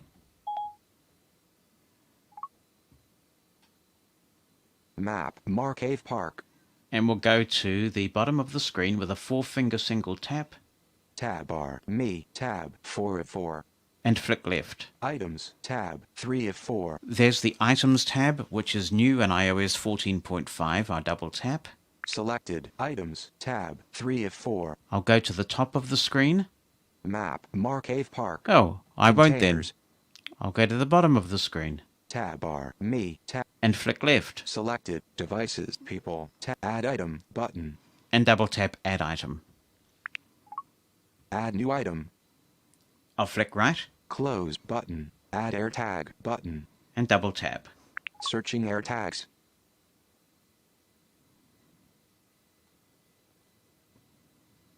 Pull tab on AirTag and bring it near this iPhone to start. Alert. Dismiss button. AirTag heading. Connect. And there's just a connect button on the screen. What's visually on the screen? A little picture of an AirTag floating in space, spinning around. Okay, the final frontier. Yeah. I'll double tap connect. Dismiss button. And flick right. Name AirTag. Heading. Backpack. Picker item. Adjustable. 1 of 11. You can choose from 11 things that you can name this AirTag, so I'll flick up through the list. Bike. 1 of 11. Camera. 1 of 11. Handbag. 1 of 11. Headphones. 1 of 11. Jacket. 1 of 11. Keys. 1 of 11. It's obviously not incrementing the index number correctly because everything's 1 of 11. Luggage. 1 of 11. Umbrella. 1 of 11. Wallet. 1 of 11. Custom name. 1 of 11. And custom name is the last item. So I'll set this one up for my wallet, I think. Wallet. 11 of 11. And flick right. Continue. Button. I'll double tap. Close. Button. I'll flick right. Continue. Button. Continue. Close. Button. This will be associated with the personal I information. will go to the top of the screen. Register AirTag to your Apple ID. So it gave my email address and my phone number, which I have edited out of the recording. This will be associated with the personal information you have provided to Apple. Close. Button. Continue. Button. I'll double tap continue. Dismiss. Button. We'll go back to the top of the screen. Dismiss. Jonathan's wallet. Heading. In progress. Map. I'll flick right. Dismiss. Button. Jonathan's wallet. Heading. Current location. With you. Precision finding. When AirTag is nearby, an arrow will point to its precise location. Play sound. Find your AirTag by playing a sound from your iPhone. Directions and maps. View this AirTag on a map and use the Maps app to navigate to it. View and find my app. Button. Done. Button. And I'll double tap done. Find my map. Marcave Park. Now we're back into the main Find My app, right? Yep. And I presume we now have the... Tab. Selected. Items. We're on the Items tab. Devices. People. I'm flicking left to go backwards through the screen. Identify found item. Button. Add new item. Button. Jonathan's wallet. Okay, so it's giving my address there. I'll double tap. Jonathan's wallet. Map. Mark Avenue Park. And flick right. Marcave Park. Granada Village Place. So we have the map on the screen. I'll see if I can navigate to a heading. Heading not found. Okay. Trinidad. Button. Place. Find. Nearby. Button. Play sound. Off. Button. All right, so I'm going to hold the little tag up to the microphone and we'll play the sound. Play sound. Connecting. Stop sound. Playing. Button. Play sound. Off. Button. So it doesn't play the sound continuously until you stop it. It only plays it for a short time. It's a bit like when you ping your phone from your Apple Watch and you're just honing in on it and the phone's going ding, ding, ding, ding, ding, ding, ding, and then it stops. So that is a difference from Tile, because I'm pretty sure Tile just keeps playing until you stop it. Find. Nearby. Button. Notifications. Notify when found. Dimmed. Switched button. Off. Lost mode. Enable. Button. Rename item. Button. Remove item. Button. Jonathan's wallet. Map settings. Button. Back in the section where you could play the sound, Yeah. the find thing also looked like a button. How do you mean? Well, like there was play sound and you Yep. activated it and it made a sound. But then next to it there was find and it looked like you could interact with that. Find. Nearby. Button. Okay, find nearby, or double tap. Find. Finding. Jonathan's wallet. Heading. Item within reach. 0.5 meter nearby. Done. Button. Play sound. Button. Play sound. So if you play the sound from in here, Play sound. I wonder if it keeps More playing. light required. 0.5 meters. 0.5 meter nearby. Nope. No, it doesn't. Okay, now we are getting 0.4 some meter. really interesting... 0.2, Oh my, 0.3, wow. Here. That is really Point, amazing. point, point. You know, we're going to have a play with this in just a moment at greater length. So. So, 0.4 meter. 0.4 meter nearby. Play sound. Button. Done. Button. now the phone was giving all sorts of haptic feedback there. It was Why- also changing colours. Really? Okay. So why don't we just, for the moment, put this AirTag on the other side of the room? Okay. I Okay. have to get rid of these headphones. Ugh. And Okay. Okay, now I will go back into the find mode. Mark Cave Park, Trinity Buccaneer, Mark My John Map Settings, Tracking, Card with you, Now button. Play sound off, but find nearby button. We'll double tap this. Find. Try moving to a different location. Signal is weak. Try moving to a different location. 3 meters, 2.8 meters, 2.7 meters. 2.5 meters, 2.4 meters. Okay, so I'm getting closer to it, but if I turn in the opposite direction... 2.5 meters, 3.2 meters, 3.2 meters behind, 3.3 meters behind. Oh, that is absolutely amazing. So I'm facing meters behind. in the opposite direction now, and it knows that the tag is behind me. All right, so 3.4 meters behind. I'm going to turn left. 3.3 meters to your left. That is absolutely amazing. 3.4 meters to your 3.4, right. 3.3 meters, 3.2 meters behind. All right, I'm going to turn around and face it. 3.3, 2.7, 2.6 meter ahead. All right, and I'm getting some vibrations now, steady vibration. It's going tap, 2.5 tap, meter ahead. tap, tap, tap like that. And I'm going to move ahead. 2.4 meter ahead. And the taps 2.3 meter are ahead, becoming 2.2 more meter frequent ahead. the closer I get to it. 2.2 meter ahead. 1.9 meter ahead. 1.8 meters to your right. 1.7 meters to your 1.7 meter ahead. All right. 1.6 meter ahead. Now I'm at Heidi's mic. I actually can't go any further, but we're going to play with this some more. I can but bring it closer if you want. If you bring the tag closer to me... 1.1 signal is weak. Oh, that's Try interesting. moving. 0.6, 0.5, 0.1. Okay, now the vibration is just constant because it's right there. That is spectacular. All right, so we're going to have a play with this. So the setup process, I'll just stop hogging your mic and get back to mine. So the meter nearby. All right, I'm going to we'll stop that. 0.2 meter done button. Map. As you hear, the setup process is very straightforward, and if it wasn't for the fact that we were making the screen brighter and everything, it would have been completely seamless, because the moment Map. that the Mark phone Avenue Park. saw Mess- that I had an AirTag, it just went into this mode. So it's very similar to the AirPod setup, isn't it? Yeah. Have you set up AirPods? Yeah, I have AirPods. Yeah, and so when you open them close by a phone, it does just that pops up. does that very thing.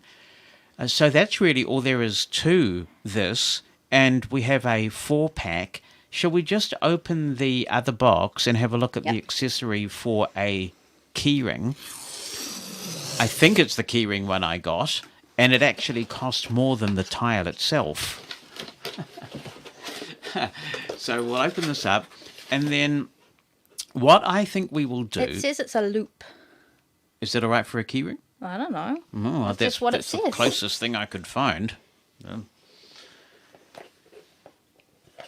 What I think I will do then is get my keyring and we'll attach it, and then I'm going to get Heidi to play a game of loop in the AirTag itself to attach it. Yeah.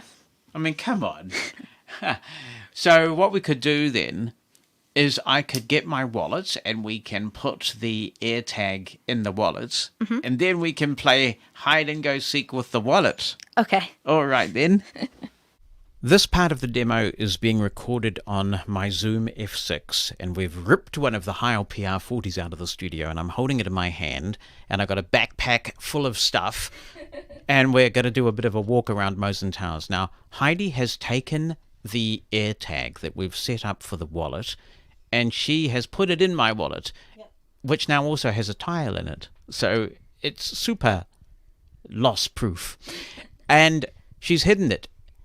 And I don't know where she's hidden it, and so we're going to see if we can use precision finding to find something where I literally don't have a clue where it has gone. So we've got the iPhone here, and it is still on the Items tab in the Find My app, so we'll flick left. Select device people. Tap identify add new item. Jonathan's wallet. Now with you. It says it's with me. I'll double tap.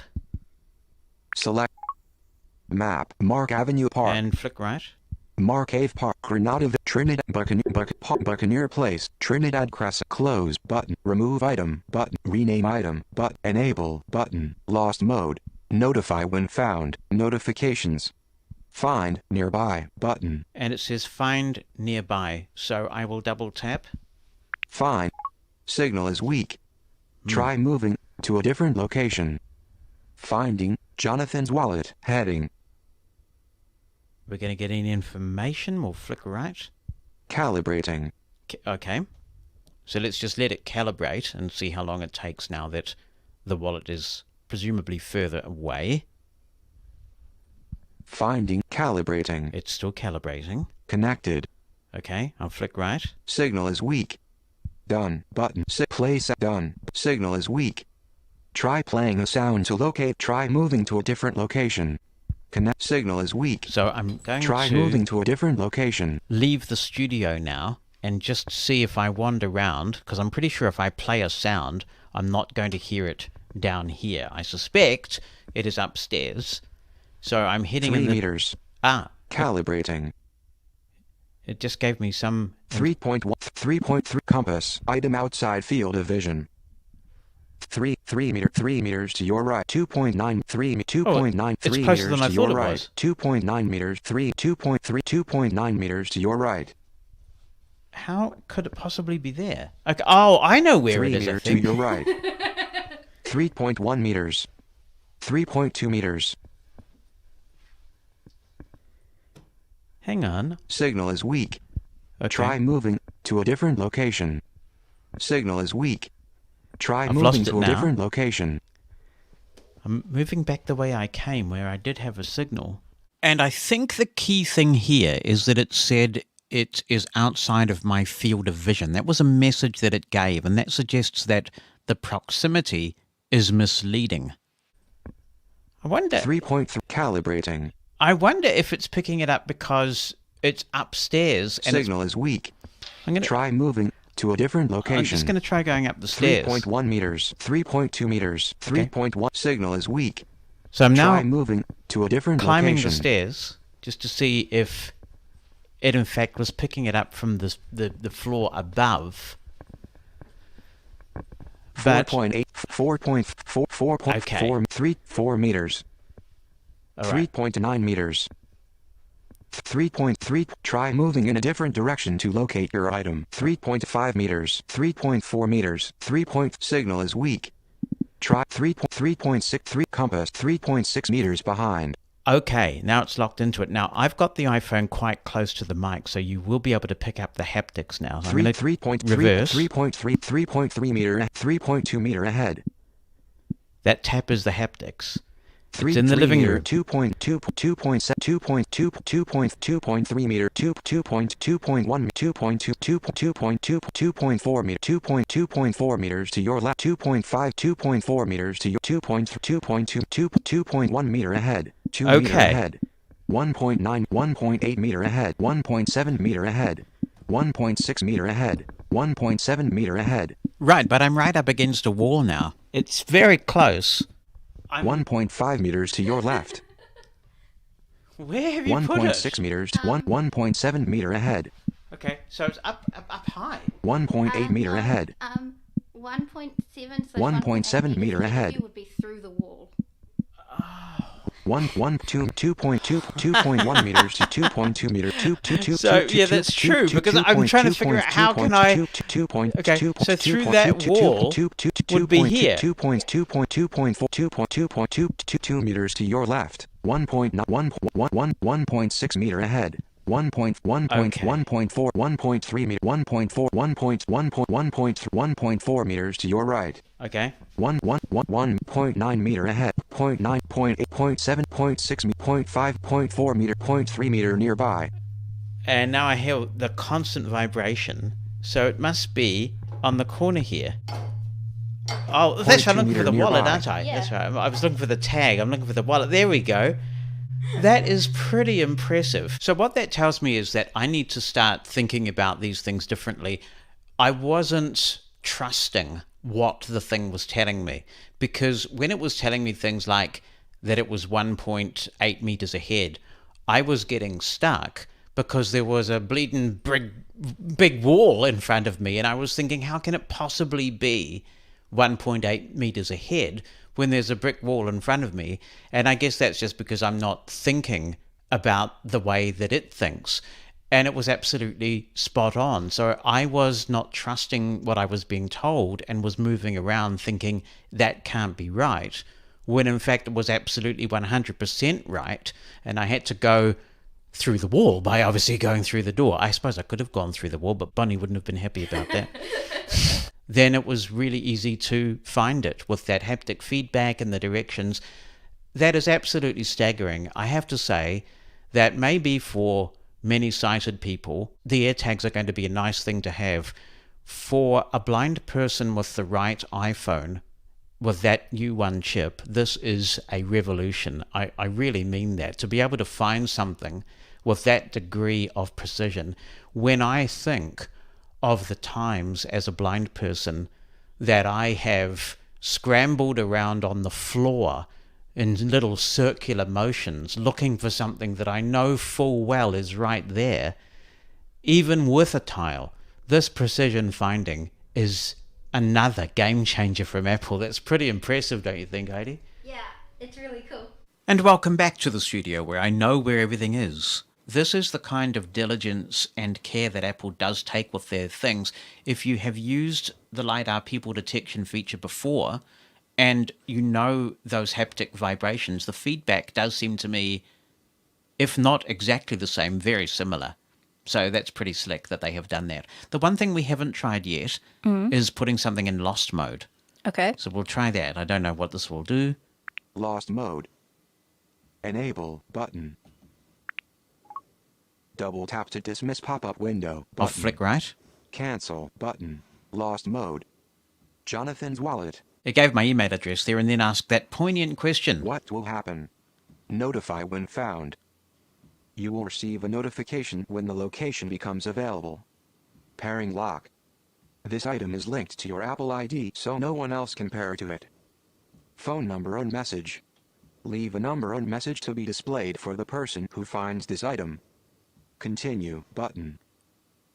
Now, can I tap that phone number and message? It doesn't look like it's tappable, but we'll... Phone number on message. No, so it's just a summary. Probably on the next page or something. Yeah, just a summary, all right. Leave a number on message to continue button. I'll double tap continue. Phone number heading. And flick right. Enter a phone number in case someone finds your item and wants to contact you. Phone heading. Enter phone number. Text field. So I can type my phone number here if I really had lost it. Once you enable lost mode, this phone number will be visible to the person who finds your item. This allows others to contact you whenever your lost items are found. And you do actually have to enter the number. So there's no way around that. And I guess that makes sense because if somebody finds your stuff and they don't know how to contact you, what good is it? So I will go in here. Enter phone number. Text field. Insertion point at end. I'm going to type my phone number in and pause the recording. Now that I've entered a phone number, we have a next button. And I'll double tap. Active. Ooh. Double tap to dismiss pop-up window button. Cancel button. Activate button. Lost mode. Jonathan's wallet. Summary. Notify when found. Switch button off. This feature can only be enabled when you're not in close proximity of this item. 02. This item has been lost. Dimmed text. So if the item wasn't in close proximity to me, I could turn on notify when found, put it in lost mode, and what will happen then is that it will become discoverable by the Find My network on all these iDevices around the world, running iOS 14.5, as we explained at the beginning of the review. So very straightforward, as we would hope and expect with Apple, 100% accessible. But for me, it's the proximity finding of this thing that is just an absolute game changer in terms of locating lost stuff when you're a blind person. Because you would have got to the point, especially with the wallet, where you'd put it on the counter, on the bench top, where visually, once it had guided you to a certain point, you would have looked and said, oh, there it is, and you would have gone and grabbed for it. But the fact that it guided a blind person right to the item who couldn't see precisely where it was, this is a massive accessibility win. Massive. Yeah. So I think we all give Apple a bit of a free pass on the ridiculous need for accessories. I mean, dongles, accessories, that's what you get for being in Apple land. But I tell you what, they've well and truly made up for it with what I think will change the game for finding lost stuff when you're blind. So that is AirTags. They are available now. Thank you very much for all of your guidance with this, Heidi. Oh, you're very welcome. Oh, do you want any? Would you use them? I mean, I might actually. But I'm pretty good at keeping track of my stuff. Until you're not. Until I'm not. Yeah. That's the problem, isn't it? I was like this until a couple of years ago, and I don't even know how it happened. You will remember my keys fell out of my pocket, and luckily somebody handed them into reception at my office a couple of days later. But that sent me on a magical mystery tour to get some tiles then, because it was just so distressing. You think you're good at keeping hold of your stuff, but stuff happens. Yeah. But I tell you, this is just, for those of us in the Apple ecosystem who are blind, it's a big day, the release of these things. A big day. All right, thanks so much for your help. You're welcome. Jonathan Mosen, Mosen at Large Podcast. Hey, Jonathan, it's John Moore. Been listening to the podcast off and on for a long time. I wanted to ask you how you would compare AirTag to Tile. I heard your AirTag podcast, and I, like you, feel that Apple has done a game changer here. But I also feel that Tile may still have some advantages because of the different sizes, including the adhesive stickers. And I've thought about Tile for a while now, getting into that. How would you say the two items compare? And if you had a choice, would you choose Tile over AirTag if you need different sized things put in? Because I would think that there wouldn't be very many ways to put an AirTag on to really small things. And so that's why I was considering Tile. Or is it possible to run them both simultaneously? Thanks, John. After we recorded that podcast, Heidi and I directly compared the Tile stickers with the AirTags. The Tile stickers are slightly smaller, but slightly thicker than the AirTag. But there's really not a lot in it, size-wise. Of course, the Tile stickers have an adhesive backing, so you can stick them to all sorts of things, and the AirTags do not. I suppose it wouldn't be that difficult for someone to come out with a series of accessories that somehow add an adhesive backing to the Tile. But as I've said repeatedly now, it is frustrating that while AirTags are a good product, you have to invest in accessories as well, and that does make them less attractive.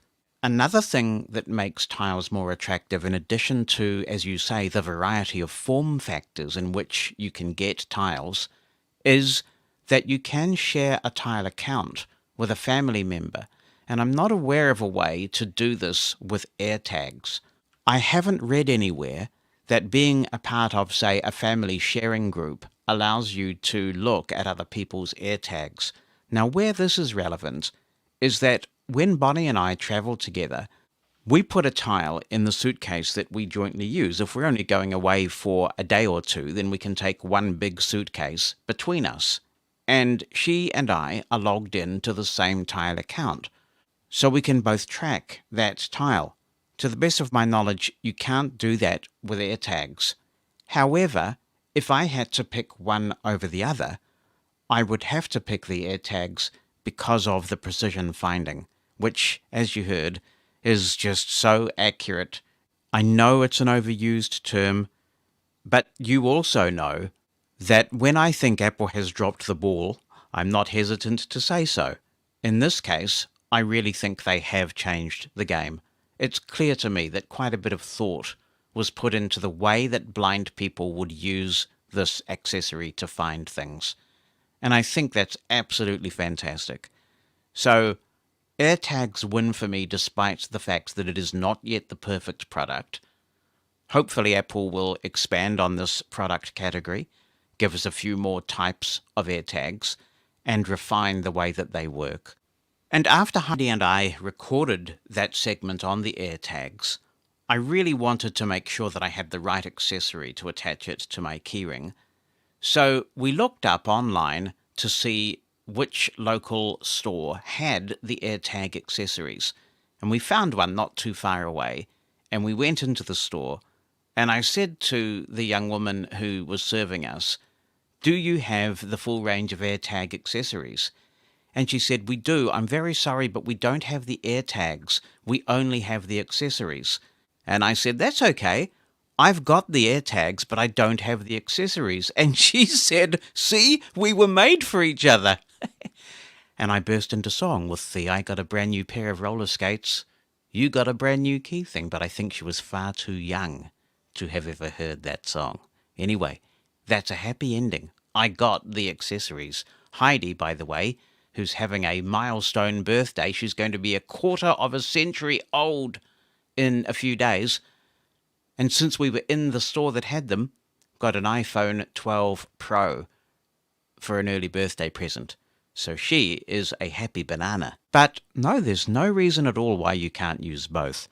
We can keep tiles around and use them when traveling, but I'm not sure that we would, because if you're trying to find a piece of luggage on a carousel, despite the fact that we can both have a look at where that tile is, we won't be able to locate it with the precision finding that we can with an AirTag, and I think that will end up winning every time. But no, there's no reason why you can't have them both coexist, particularly if you've invested significantly in the tile ecosystem already. Good morning, Jonathan. Good morning, Mushroom FM. This is Makeup Haikala coming to you Saturday morning from the Hyatt House, Naples, Florida, sitting on the balcony here.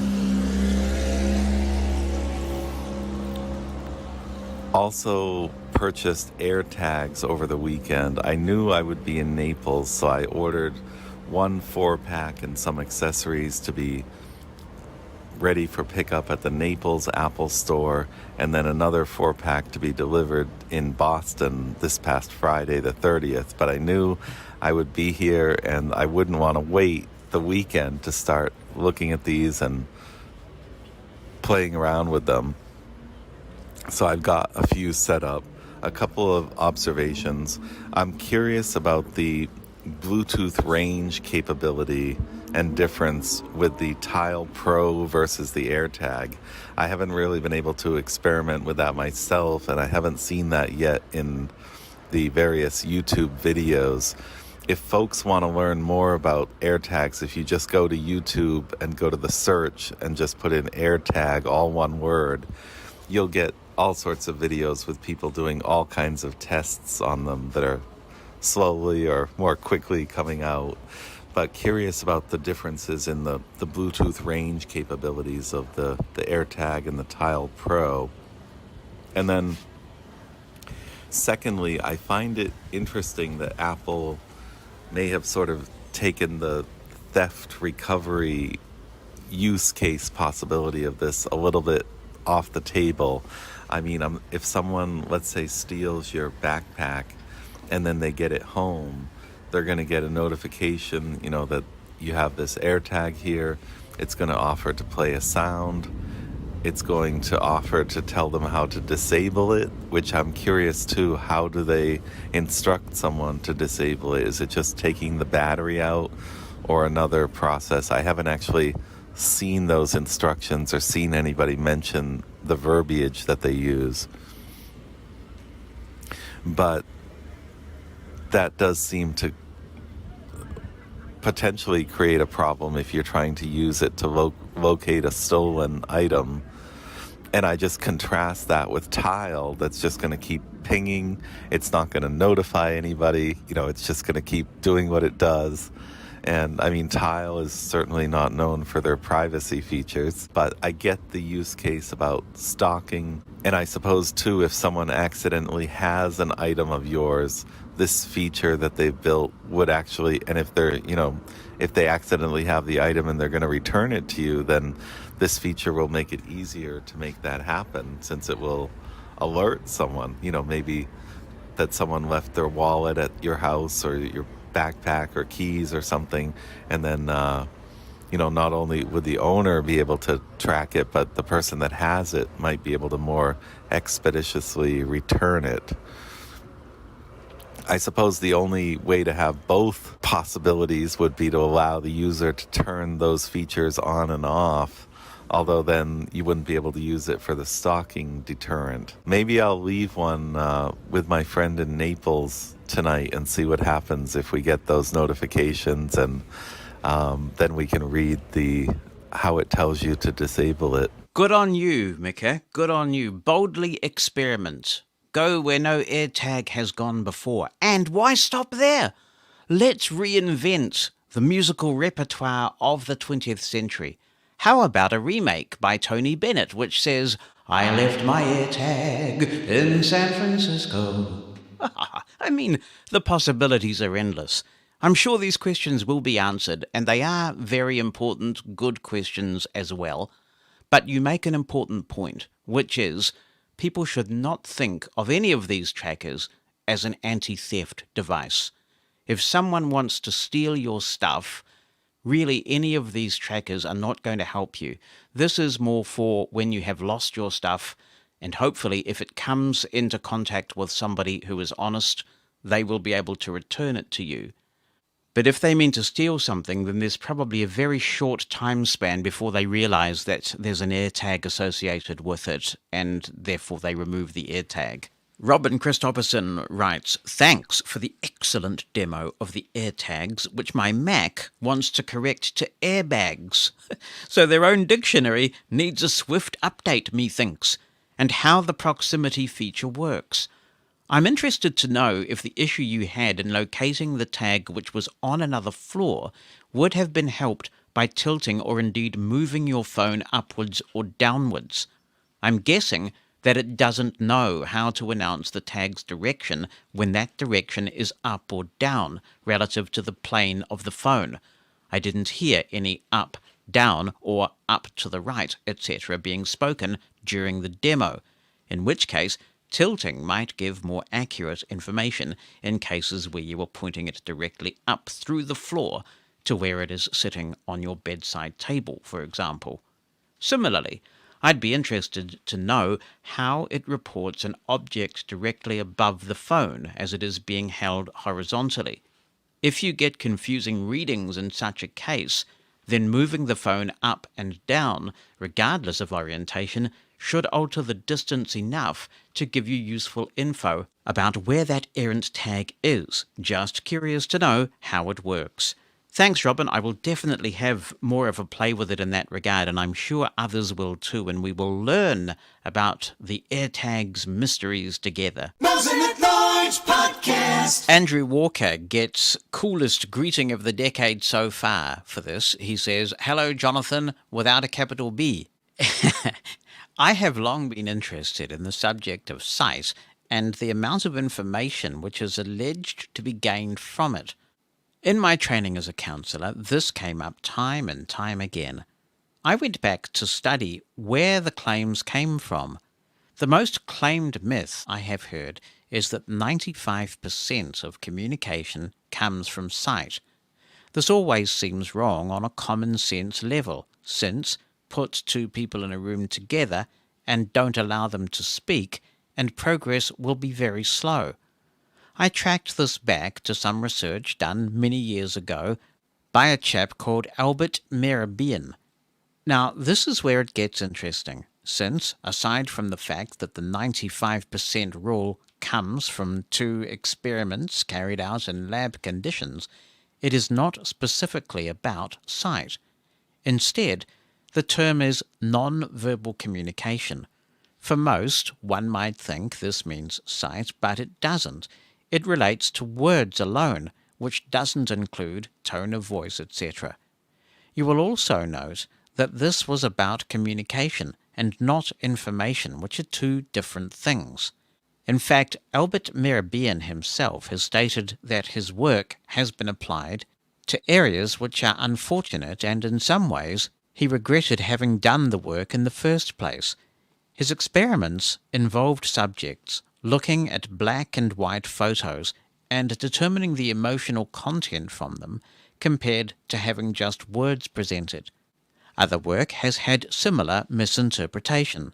Some has taken estimates of bandwidth of visual information, which involves the amount of data passed from the eye to the brain, which again has difficulties, since the brain processes the raw data very heavily and filters the data so that only important information comes into our minds. Otherwise, we would be overwhelmed with the amount of data. Also, there is about 1/10 of a second delay between information reaching the brain and being processed, which means sighted experience of the world is always in the past. The remarkable thing is that the brain manages to stitch everything together to give an impression of present experience. A cricket batsman, for example, thinks they watch the ball onto the bat, but in reality, they don't even see the ball from a fast bowler after it has travelled halfway down the pitch. Now, because of the processing of information, sighted people are prone to miss things which should be in plain sight. The experiments of the invisible gorilla demonstrate this, where participants in the experiments have to watch a basketball game and count passes, but fail to see someone in an ape suit walking across the court. There is a book called The Invisible Gorilla, which explores further the way that sight is an imperfect tool for people. An amazing conclusion in the book is that pilots frequently fail to see an aircraft on the runway when they are coming into land, and this has resulted in some of the worst aircraft accidents in history. Why? People see only what they expect to see, and a pilot doesn't expect to see another aircraft on the runway when they are preparing to take off or land, since it is very rare, but when it does happen, the pilot might not see the other plane with catastrophic consequences. In addition to all this, sighted people have an illusion that they can see everything around them in detail, but they do not. Experiments with eye tracking have been conducted. Participants were asked to read words on a screen, and the software turned all the rest of the words to the letter X when they were looking directly at the word to be read. Most participants did not even notice. Back to the notion that most information comes from sight. In my view, most of the experiments which have been conducted have been misunderstood and applied incorrectly, particularly in the media. Again, as a counsellor, the emphasis on the course on non-verbal communication was disproportionate, for two reasons. Firstly, it was perceived to be about sight alone, and did not include tone of voice and stress patterns. Secondly, and perhaps most importantly, that people cannot tell from facial expressions of strangers what they are feeling. Experiments with police officers trying to determine whether people were telling the truth were accurate only 50% of the time. In other words, no better than by random chance. As you can see, this hits on one of my favorite topics, and one I find fascinating. According to the textbook, as a totally blind counselor, I would be absolutely hopeless, but in fact I was generally accepted as being the best on the course. In my moments of smugness, I like to think that this was because I am blind and not misled by sight.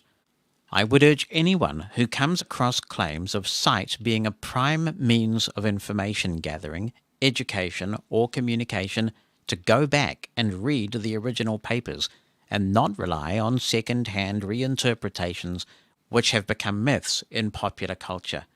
That is a great post. Thank you so much. Matthew Horspool writes, "Hi Jonathan, a superb tip about the iRig. Thank you very much. I've actually been running this sort of setup for years now, but have no idea where it came from. But in a collection of old cables, I found one with a TRRS jack at one end and 3 RCA jacks at the other, 1 input, 2 outputs. I've been successfully using this via one of the aux sends of my mixer, but it doesn't attenuate the signal, so I've had to run it with the level set at almost 0.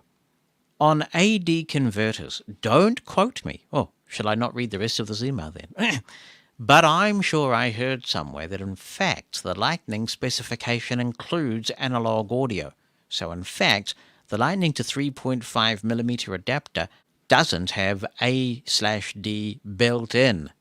It just makes the relevant connections for analog over Lightning. Thus, the AD conversion takes place in the iPhone itself. This would not be the case when connecting, say, a USB audio interface, where the AD converter would happen at the interface, and the iPhone would receive a digital signal in the first place. Gordon writes, "Hi Jonathan, I've only recently discovered your podcast, so my apologies if someone else has already mentioned this. Daylight saving has been a topic of much debate in the UK for as long as I can remember, with much of the problem stemming from the general north/south orientation of Great Britain. Hours of daylight vary quite a bit between northern Scotland and southern England. Back in the 1960s, the UK government decided to trial not changing the clocks in October, leaving the whole UK on British summertime instead of Greenwich Mean Time, as usually happens in the winter months. I was at primary school at the time, living in Dundee in Scotland. I can still recall going to school in the dark, all of us wearing specially purchased reflective orange or yellow armbands and patches stuck to our school bags.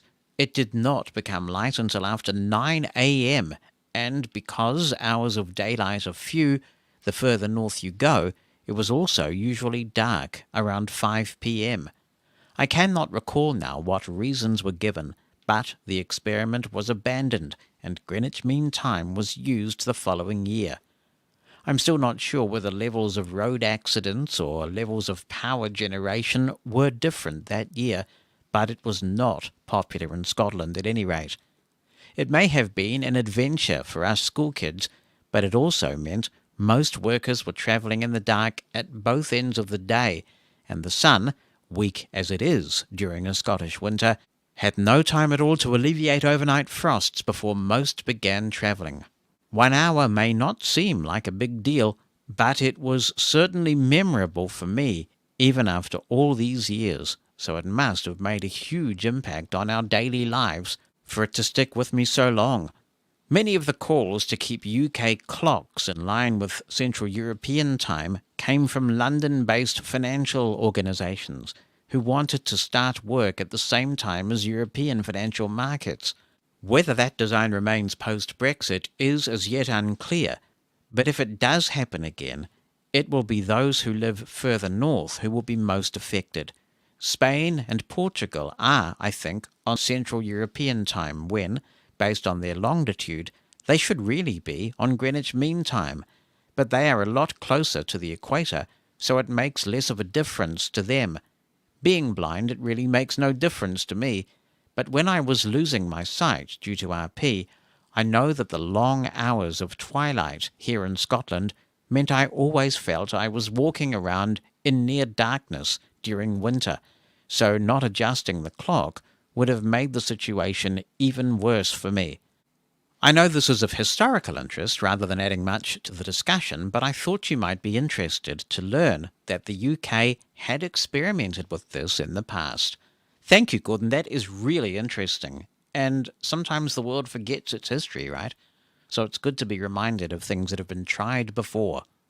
Jason says, "Hello, Jonathan. I remember a small exchange that we had over Twitter many years ago. I followed you and you congratulated me on being open about being an atheist. A few years later, I was at a point in my life where I had a lot of time on my hands and I had a chance to really think about it. I finally realized that I had only been calling myself an atheist because I hated being dragged into church every Sunday and being forced to participate in church activities. I now identify as agnostic. I completely agree with you about keeping religion out of places and events where religion is not the primary focus. I'm a live and let live sort of person, but I prefer not to go to events where someone else's religion will be shoved in my face. Thanks, Jason. It really is incredibly inconsiderate. You would think that somebody who doesn't share someone's religious convictions would be respectful when going to a place of worship, and that the opposite should also be the case. It's interesting, the whole atheism versus agnosticism thing. I'd like to think that if compelling evidence came along that was pretty difficult to ignore, then many atheists would be convinced by facts. I think many atheists are kind of the view that, look, there's just been no evidence out there, so based on the evidence that's out there, this is my position. So it is a fine line, I think, between whether one calls oneself an agnostic or an atheist, and I suppose in the United States especially, agnostic may be a bit more palatable for some people. But keeping an open mind is important. For example, I heard an interview on the radio some weeks ago that caused me to start reading a book. And I've been dipping into it, reading it on and off. And it's called After. That's all it's called, After. And the author is Bruce Greyson, Greyson. And this book really illustrates for me that science does not yet have all the answers. Science is a constant inquiry, a constant quest for discovery. But there are some things that we can't explain and that we haven't discovered. Bruce Greyson, the guy who wrote this book, After, is a psychiatrist who accidentally stumbled on someone who had a near-death experience. The first one that he stumbled across was this woman who overdosed when she was a student. And the psychiatrist, Bruce Greyson, was talking to a friend of hers about the circumstances in another room, and he'd spilt spaghetti down his tie. Now, the student was lying comatose in the other room with an orderly there, some sort of medical person there, confirming that the student was out like a light, as they say. And yet, when she came around, she was able to recount the conversation that took place in the next room well out of earshot, even if you weren't comatose. And also the fact that the guy, the psychiatrist, had something spilt on his tie. And there are a number of these experiences. And this is a psychiatrist, somebody who is predisposed to being skeptical. And he investigates these near-death experiences. He wants to find some sort of logical explanation. And there are none. And there are several of these that are really very interesting. And it does make you think. I mean, it does. Those things fascinate me. And I understand that if you Google near-death experiences, there are scientists who claim to have an explanation for all of these, but I'm not sure they stack up. So this is a very interesting book. I am not so locked into a particular worldview that I can't be persuaded by, or at least interested in, interesting anecdotes like these. So if you're interested in this topic, do check it out. The book again is just called After, and it's by Bruce Greyson. Oh dear. Yeah. And the interesting question is, how many times can you use interesting in 30 seconds? It is interesting to note, though, that we are now in our number 3 of Mosen at Large on Mushroom FM. Bonnie Mosen pre-recorded her Bonnie Bulletin because she is absorbed in Kentucky Derby or Derby Day, so we'll do that. We've got lots more to come. Hope you can stay with us. Mushroom FM.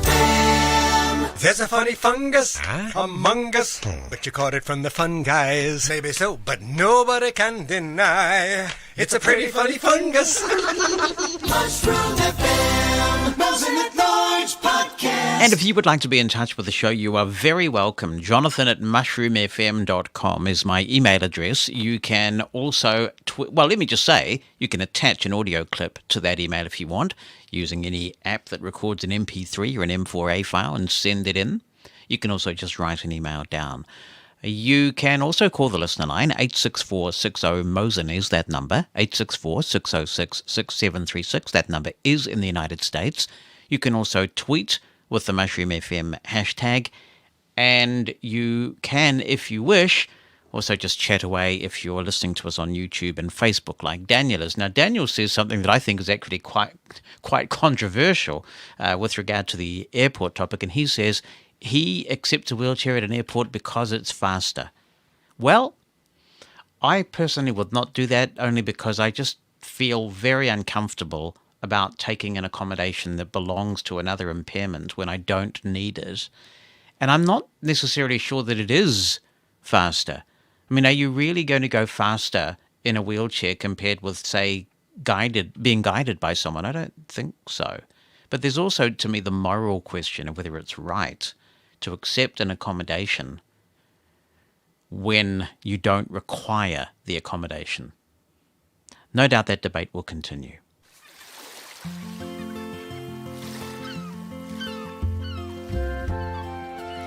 And once again, it is time for another spectacular, fully pre-recorded Bonnie Bulletin. Hi, guys. How are you? Good. Just got back from a lovely romance writers meeting. Oh, that's nice. Yeah. That's nice. Lots of muffins consumed and romances talked about. That Eclipse went too, if you can hear in the background, with her lamb. Yes. That's very cute. Yeah, it's her little lamb. Oh, that's right. Just like the one that Mary had. Mm-hmm. Yeah, that's tremendous. What kind of experiences have you had at airports, which is one of the things we've been talking about today, that make you go, The ones that really come to mind are airport personnel just assuming that the guy who happens to be standing in front of you in line or sitting next to you in the waiting area that you may not even have spoken to is your significant other. You're right. That is really embarrassing. And I've had that a couple times. Oh, is this your husband? No. And we're both like, no, and it's really, really embarrassing. That, and then one time, it was when my dad passed away, actually, and I was flying back from New York to Nashville, and I was with a couple of friends who had accompanied me to the airport, and the airlines weren't going to let me on the plane because they're like, you can't go, you can't be unaccompanied as a minor. And I'm like, I'm not a minor, here's my Good gracious. passport. And then just weird things with the dog and the bulkhead and That's a real nuisance, isn't it, when they think they've got this idea in their head that you have to be put in a bulkhead seat if you're a guide dog handler. Yeah. And I know that some guide dog handlers ask for it. So they think that everybody wants guide it. dog handlers ask Yeah. Yeah. Yeah. But actually, my experience has been that you can actually have more room if you put the dog in the seat in front. Yeah, it depends on the make of the aircraft, because I've flown a lot of those, are they the Embraer 130, 135? It's a small regional jet. Love them. Probably my favorite airplane. It's a jet. It's not a propeller-driven. It's an actual jet, but it's small. It only carries about 50 people, and I've flown a lot of those. And there's no way the dog, that's 2 seats on one side, 1 on the other, so there's no way a dog could fit in the bulkhead on those. So some of them, the dog actually can't. So I found that if I really take control of the situation and just say, this is how we're going to do it, that they're fine with it. If you just kind of are polite but confident, then they kind of back off. But I do think the worst one is when they just assume that the person you're with is somehow a relation. What do you think of pre-boarding? I don't have a problem with it. I mean, the way I look at it is if you're a, big AirPoints customer, frequent flyer, you get to pre-board, so why not? One of the things that I really liked when I flew a lot in the US was Southwest, and it was kind of like you could choose whatever seat you wanted. And so if they let you go on first, you could get the cool seats. But one of the things that interests me about the pre-boarding is the lack of logic that people apply to it. So to me, if you're going to be pre-boarded and you're the kind of person that wants that, and, I'm not judging that. That's fine. Yeah, if that's some that's the don't, assistance you want, then great. But if you do want it, why on earth don't they realize, okay, because we're going to pre-board this person, we need to put them in the window? Because then what happens is you're sitting there, if you've got a plane that's 3 seats across, and they put you in the aisle because they think it might be easier for you to find the toilet. And then, of course, everybody gets on and needs you to shift. You've got all your gear out. I think it's because a lot of people buy window seats. So that's the reason. Because I know that I was on a JetBlue flight. JetFlew. There we go. A JetBlue flight. And the flight attendants, because if you fly enough, you start to know the crews. Yes, so they, that's nice, which is really fun. Yeah. And so I got put in the window because of the dog. And this man was not happy, and flight attendant said, "You're tough." Yeah, we had an airline in New Zealand that went bust eventually, but they had a policy of putting all the guide dog handlers in business class because they thought it would be nicer and there was more room. They And used to do that in the States. those were the days when you got decent meals in business class. Yeah, I used to get bumped up all the time, and because you had more room, and that was before they started packing them in like sardines and leaving 40 behind at the gate who were willing to, get 800 points or whatever for a later flight. Then we had one of these wealthy businessmen saying, "Why are all these disabled people up here in business class?" Did they? Yes. Oh, dear. Yes. Now, I want to bring another really interesting topic up.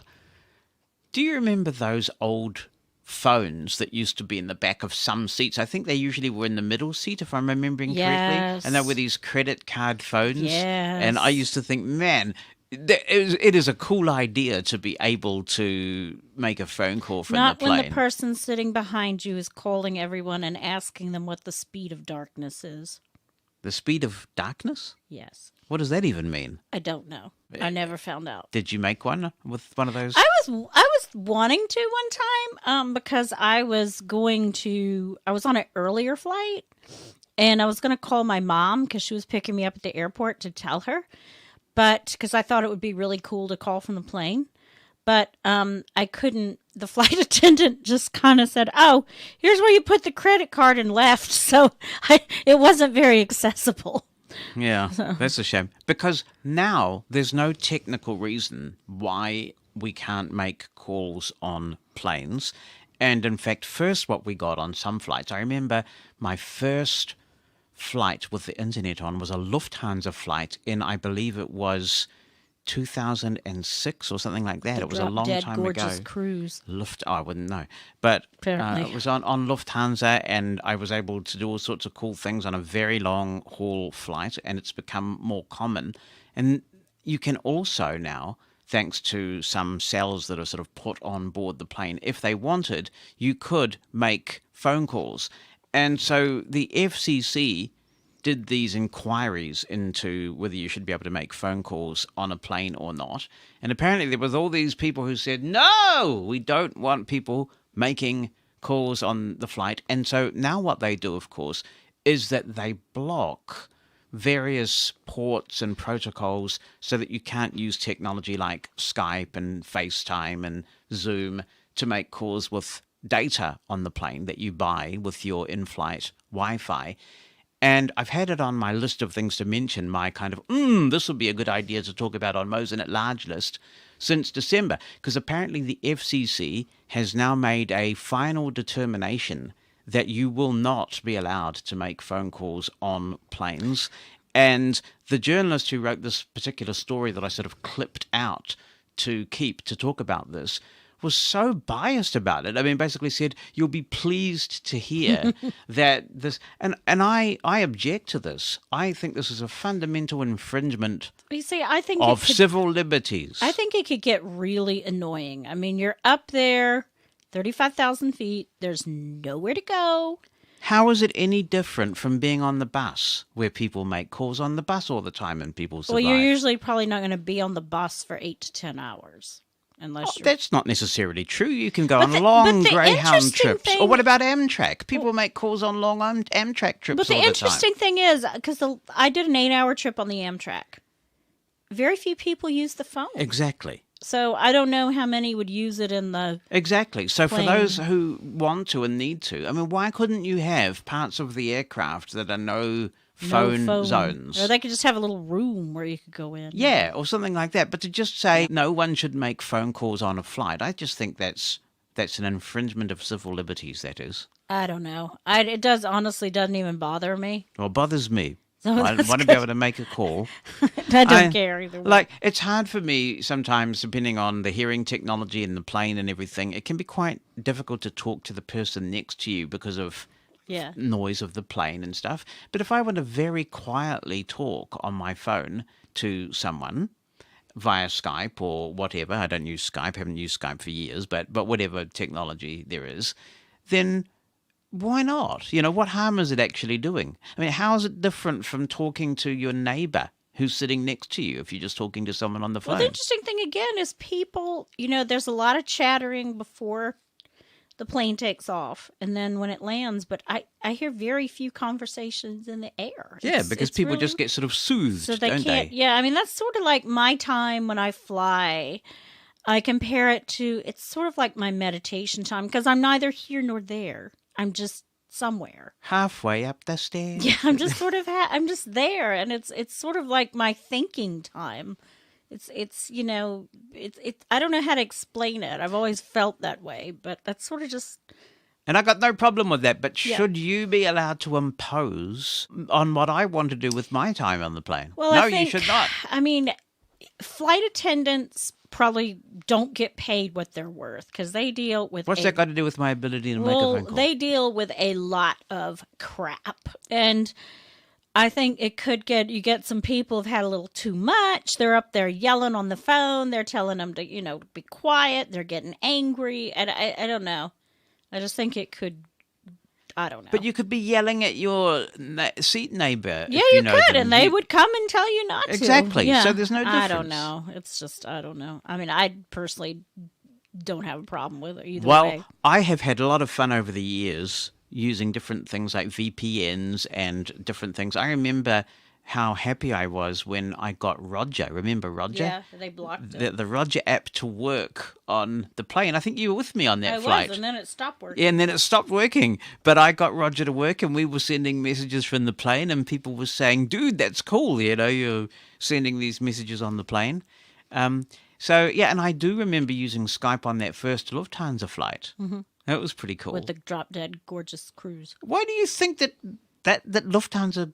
Because I know this for a fact. Oh, for goodness sake. I do. I know this for an absolute fact. Oh, yeah, right. What do you think of the AirTags? They're cool. It was really cool listening to the podcast. If you haven't heard it yet, it was really, really, really cool. You going to get any? Maybe. I'll have to We've think still about- got two Yeah. sitting here on the desk in I mean, case we'll you want one. Definitely put one in luggage and stuff. Yes. Next time we travel. Yeah. It's just so amazing. Whenever we travel. Yes, I'm sure we'll get round to that. What I find interesting, and I do feel a little bit sorry for Apple, I have to say. I mean, they just made $89 billion in the last quarter, so I'm not feeling too sorry for them. But isn't it interesting? Some of these technologies like Tile have been around for a long time. But what happens when Apple enters any market is that market suddenly gets much more scrutiny. And so people are raising issues that have been real issues for a long time, like what if these devices are misused by domestic abusers and stalkers and various things like that? Well, they've had access to Tile Enemy governments. for years. It feels like people kind of jump on things when Apple gets involved, and really they're entering quite a mature market with these trackers. It's just because they're big and, Big and shiny. popularity breeds contempt. Well, and I suppose Or also because suspicion. when Apple adopts something, it's going to be adopted by a lot of consumers, isn't Yeah. it? So it kind of takes it more mainstream, I guess. Yeah. But anyway. All right. Anything else you wanted to cover? Derby weekend. We just had Oh. the Oaks earlier today, the Kentucky Oaks, which is the filly race. Yes, I didn't want to cover too much of that because by the time most people hear this, because most people listen on the podcast, the Derby will have It will been have run. It yes. will be in the books. Yeah. Yeah. So looking forward. 19 horses going to the gate tomorrow. Yep. Or first Saturday in May. Whenever you hear this, we will know who won. I'm kind of riding high on Bourbonic, who was a long shot, but. We know where the Sheik's horse is, but where is his daughter? Where is his daughter? That's what yeah. they said in the New York Yep, Times. but there may be some protests. So, yeah, I'm not even sure the Sheik will be at the Derby. I don't know that he comes necessarily. Right. Oh, well, I'm sure he'll be interested in how his horse does. Yeah, Well, such quality. Yeah. fantastic. Well, thank you for another elucidatory Bunny Bulletin. Mm-hmm. We'll look forward to next week's. Okay, bye. Bye-bye. Mosen at Large Podcast. Hi, this is John Moore, one of your fellow listeners to the Mosen at Large podcast. On June 5th, I will be raising money for Give Kids the World Village, an organization that seeks to give terminally ill children and their families a week away from hospital treatments and other worries for an all-expenses-paid 1-week vacation in Central Florida. Every holiday is celebrated during the week, and day trips to Central Florida theme parks, including Disney World, are optional. The kids also have access to rides that are wheelchair accessible, unlimited ice cream, and other perks. I will be going to Holiday World and Splash and Safari theme park in Santa Claus, Indiana, to participate in an event called Coasting for Kids, an event where the roller coaster enthusiast community raises money for this awesome cause. Among other things, I will be attempting to ride the second longest wooden roller coaster in the world, called The Voyage, which is over 6,000 feet long, for the equivalent of 26 miles. I will also be participating in a water slide race and several other events to benefit this wonderful cause. A link will be provided to my donation page, and I would appreciate any and all contributions that you can provide. If I raise $2,500 or more, I will ride a roller coaster called the Thunderbird, which is a roller coaster that goes from 0 to 62 miles per hour in about 3 seconds. I've always been scared of those types of rides, but I will do it if people donate enough money. I'm not trying to brag personally by doing that, so I hope I don't come across that way. Any and all contributions are greatly appreciated, and I will be sending updates throughout the month as it gets closer. I will possibly also be doing a live stream of the opening ceremonies of this event on my personal Icecast server. Thanks to Backpack Studio. Thank you in advance for your donation. Well, thank you, John. Thank you for letting us know about this organization, about the fundraising initiative that you have decided to undertake. And there will be some in the Mosen at Large family who just don't have a lot of money to spare. But there will be those who do have some. And I think between us, given the wide reach that we have, we could really make a difference for these kids and their parents who must be going through a living hell, and bring a little bit of joy into their lives. So if you can give a little, please do. I will include the link in the show notes. If you're listening to the show live today, I will tweet that link, and I will also put it in the chat that goes out to our YouTube and Facebook streams.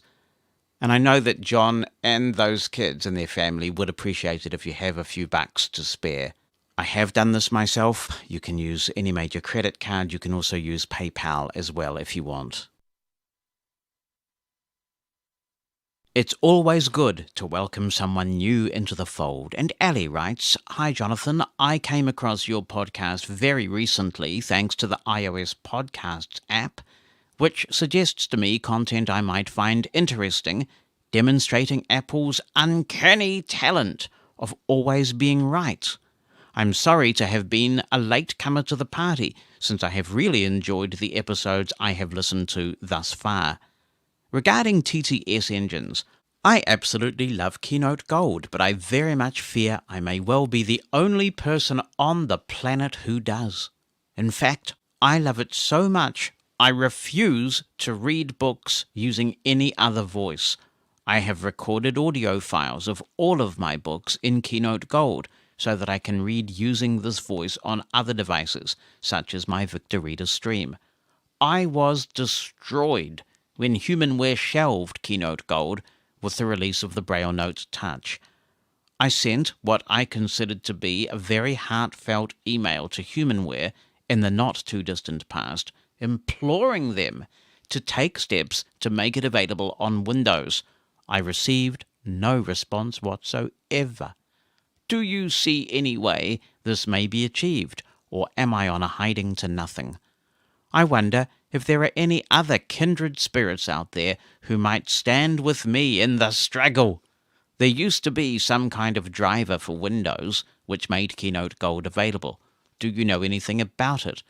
My research indicates it is both incompatible with Windows 10 and in any event no longer available. I also love eloquence and cannot use Jaws without it. When I switch to any other voice, primarily for amusement, I become impatient very quickly at its unresponsiveness. One thing about eloquence is somewhat irritating to me, which is that it doesn't always read questions correctly. When a sentence ends in a question mark, it is supposed to speak as if it is a question. It sometimes does and sometimes doesn't, unlike with exclamation marks, where it is always consistently good. For example, the following question is not read out as a question.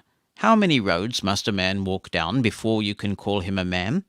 Regarding the use of language, I recently attended a course at university here in England where I discovered that tutors have been told not to use the word brainstorm as it has been deemed offensive to people who have epilepsy. Similarly, the phrase nitty-gritty is no longer permitted because it has connotations relating to the West African slave trade, and a local council employee was sacked for using it. I think this was overly harsh, as I very much doubt he meant any harm, and a dismissal in such circumstances seems entirely disproportionate. However, I welcome the changes and the attempts, however isolated they seem to be, to educate society in this regard. I was surprised, therefore, when my university lecturer said something to the effect that we were going too far, since if you have to Google something before being offended by it, chances are it isn't really offensive. I would be interested to hear your thoughts on this. Exactly how far do you think we should go? Clearly there will be terms out there in everyday use, but whose origins or original uses are very unattractive. For example, I believe the word blimey is shortened from blind me. If that term is used, the origin of which is such as I describe, do you think it should be got rid of, so to speak? Thanks for your message, Ali. You are not alone in your liking of Keynote Gold. To be fair, I haven't heard Keynote Gold for years. You may or may not know that I was the blindness product manager at Humanware for some time. But even before that, because Keynote Gold comes from New Zealand, it was devised by Pulse Data International, which is a New Zealand company. I had a close relationship with Pulse Data since I was a youngster. And so I saw technologies like Keynote and MasterTouch and Braille Note evolve, and I would often be asked for advice and used as an internal tester for some of these products. And I loved Keynote Gold. Now, I was responsible for introducing eloquence into Braille Note Empower. That's because we did get a significant amount of feedback from people demanding it, and you've got to give the customers what they want. But when I was a Braille Note user, I consistently used Keynote Gold, and back in the day I actually had a Keynote card that you would put inside your computer, a hardware speech synthesizer. Then I had a thing called the Keynote SA, which was a box that connected through an RS-232 serial port, and eventually we got the Keynote Gold software package. I don't remember much about it except that it did install on Windows. You could use it with JAWS. It was protected, I believe, with the Everlock technology, and I'm almost certain that it was never ported to 64-bit, which will be the issue, I think, at this stage. It is a shame. It was a very responsive text-to-speech engine, and I thought its pronunciation was really accurate. It wasn't very natural sounding. It sounded a bit robotic, I suppose, but it certainly asked questions properly, didn't it, each and every time? And I could crank that up and really proofread accurately with it. So no, you're not alone, but sadly I think its days are behind us. Your questions about language are eminently fair, but I think what happens is that when somebody like me points out very blatant ableist language, like the piece on our public broadcaster where the word blind was repeatedly used to mean ignorant, unaware, not on top of one's game, then people start bringing up the thin end of the wedge arguments. My response to this is that it should be up to the group who feels denigrated to make their case. When ableist language is used against us, or racist language is used against us, we are victims. And there are many examples in society where we are told, rightly so, we should always give the victims the benefit of the doubt. So why aren't we doing that in the case of language? Language offences can have very serious consequences. Words really do matter. So my answer is, if nobody who is blind is complaining about the word blimey, and I wasn't aware of its etymology and I will need to look that up to verify, then I would say leave it alone.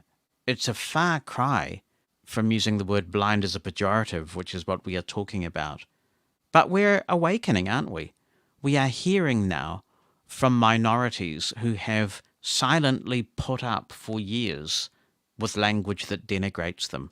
It's a reckoning for sure, but it's a reckoning that is long overdue. Jonathan Mosen, Mosen at Large Podcast. Quite a bit of feedback coming in on the Sonos Roam, so let's listen to some of that. First of all, Jackie Brown says, "Hi Jonathan, I hope you and Bonnie are well. I enjoyed your review of the Sonos Roam. I received mine last week, and like you, am very pleased with it. I have a Move as well, which has fantastic sound, but bought the Roam for the bathroom on occasions when I want to listen to what's happening in the world while in the shower. I purchased the separate wireless charging pad, which, as you might imagine, works beautifully with the Roam. Congratulations on securing funding for the at-large transcriptions, which is such great news that the podcast can be opened up to those who would otherwise be missing out on a very enjoyable and informative program. Thank you, Jackie. I appreciate that. Good to know you are rocking your Sonos Roam, and it does seem that quite a few blind people have purchased it and seem pretty happy with it. I did get a really interesting tweet during last week's show from somebody who said that they were required to enter some sort of PIN to set their Roam up, and as you heard on my demonstration, that was not the case for me. And apparently there is reference to this on Sonos's website, that you will be asked to enter a PIN. And apparently this person was saying that Ira had difficulty with it, it was a difficult process, and that's very unlike Sonos to put those sort of barriers in front of a blind user. But I didn't see that, as you know, when I was setting mine up. Derry Lawler is writing in, and he says, "Hi Jonathan, loved your really good review of the Sonos Roam. I got one from Martha for our anniversary and must say, love it so much. I also bought the wireless charger, so yes, it is good. I also have the Sonos Play 5 third generation, which is cool too." And he signs off by saying, "Hope you and all are well." Thank you, Derry. We are very well. Congratulations to you and Martha on your wedding anniversary. Particularly congratulations to Martha, I have to say. I remember when Martha was making you a cake, and I think it was a Christmas cake, and this is something that Bonnie still refers to, because she remembers you saying, while it's in the oven, it's Martha's. Once it's out of the oven, it's mine. And Bonnie always still chuckles about that. Glad you're enjoying the Roam. It's a lovely piece of equipment. Grace Lakin also got in touch to say that she enjoyed the demonstration of the Sonos Roam and that it does sound like it has a lovely tone. And yes, it's a very good sound for the size. Remarkably small, but a very big sound. While we're on the subject of Sonos, Nolan writes in to say, "Hello Jonathan, I am writing to connect with you because I've run into problems agreeing to some terms and conditions of the Sonos iOS application. I have both the Sonos S1 app and the Sonos S2 app also installed on my iPhone. The one I'm concerned about right now is the Sonos S2 iOS application. VoiceOver won't behave properly when trying to agree to the terms and conditions, and I cannot find any checkboxes to check using VoiceOver. I am running iOS 14.4.2 on an iPhone XR. Thank you, Nolan. I saw this when I migrated from S1 to S2, and I cannot remember how I fixed it. I'm hoping somebody can get in touch who's done it more recently than I have and just give us a bit of a memory jogger. I think you may have to actually view the terms and conditions first. That's possibly what I did. I do remember finding it a bit of a chore. It wasn't intuitive, but I was able to get it done without sighted assistance. You're asking in your email whether you should get sighted assistance, and my answer is, it's doable, but if it's not intuitive, and you do have some sighted assistance to hand, then yes, go ahead and do that, and just get it out of the way, so you can enjoy using your Sonos products on S2. And I think it would be good for us to just alert Sonos to the fact that whatever one has to do, and I do wish I could remember what I did to get past this, it's not hugely intuitive. And the man who asks questions for a living, Gary O'Donoghue, is in touch and says, what a great review of the new Sonos Roam. One question I'm curious about. When in Bluetooth mode, can it be used as a speakerphone to invoke Siri to make and answer phone calls? No is the answer, I believe, Gary. It's certainly the case that there is no speakerphone functionality in the Sonos Roam, and this is because they have implemented a hi-fi Bluetooth standard designed specifically for music, but they haven't gone back and done any other protocols, including the speakerphone thing, and it looks as if you cannot invoke Siri with the Sonos Roam when it's in speakerphone mode. Neither of these are show-stopping things for me, but I realize that some other speakers do it, so it may influence other people's purchasing decisions. So good question, Gary. Good question is what I say. But I would like to add a bit of an addendum to my comments on Bluetooth that I included in last week's Sonos Roam review, because I'm not sure if I made this particular feature of the Roam clear. And in retrospect, it's actually quite an exciting feature, and it could be a significant reason to purchase one in certain circumstances. When you are in Bluetooth mode, and you've paired with a Bluetooth device, you can then press and hold the play button for a second or so, and group that Bluetooth device with your Sonos network if you are in range of the Sonos network. Now what that means is that you can take any Bluetooth-capable device and use it as input for your entire Sonos system. This is very exciting, so let me give you a practical example of this.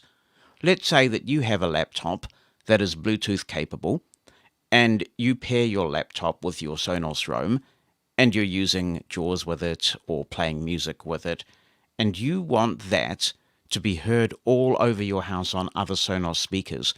This is the first Sonos product that allows you to group a Bluetooth source with everything else. Now you could, with certain devices, get line in through the Sonos 5 or the Sonos port or a similar device like that and run a cable to the headphone jack. But if you want to do this with Bluetooth, then the Sonos Roam is an essential companion to add to your Sonos system. Genius. Hi, Jonathan. I loved your podcast. What has changed in Clubhouse since you did a very good podcast on it? I'm looking to join. I'm wondering what the improvements are. There are a bunch of minor incremental improvements. They're definitely doing a little bit of work on accessibility with each release, and it sounds like a lot more is on the horizon. Clubhouse just announced another round of venture capital funding, and they have said that one use to which they will put this new money is improved accessibility. I'm not sure how much of that will be screen reader accessibility, because they are also facing considerable pressure from the deaf community to get some form of captioning working on Clubhouse. But maybe we will see further improvements from a screen reader perspective. I think the biggest thing that has changed since episode 99 is that it is much easier now to accept a speaker invitation. So before, you might have heard a tone, you might have been able to find the banner on the screen, but a lot of people had to go into their own profile and choose the accept invitation option. So it was a bit unwieldy, but now it's really clear. You get an invitation that pops up when you're invited to speak. It doesn't disappear until you deal with that invitation. So that makes participation in rooms much, much easier. Also, in the most recent release of Clubhouse, they have changed the default audio quality to use a little bit more bandwidth, and so Clubhouse just sounds slightly less AM talk radio-like overall. there is still a way to get better audio quality, and we cover this in episode 109 of Mosen at Large. If you are going to take the time to connect a good quality microphone or a Zoom PodTrack P4 or an iRig 2 guitar multimedia interface for the iPhone and the iPad, then you want to show that off in the best possible light. And the way to do that, when you have accepted a speaker invitation, is to double tap the Room Actions button. When you're on stage, there will be a button there that allows you to choose your audio quality. And it has now gone up from the default of low to medium, I think now. But you can still go one step higher and turn high quality on Clubhouse on, and that is much nicer audio, as I say, particularly if you have a decent microphone. But your message is timely, because I think it would be useful to check in with the Mosen at Large family and find out how your use of Clubhouse is going. I used it quite a bit when I first got on it. Partly that's because it was a new shiny thing, but I think also the fact that you have to work a little hard to get on there, because it's an invitation-only platform, means that when you do make it, you want to use it.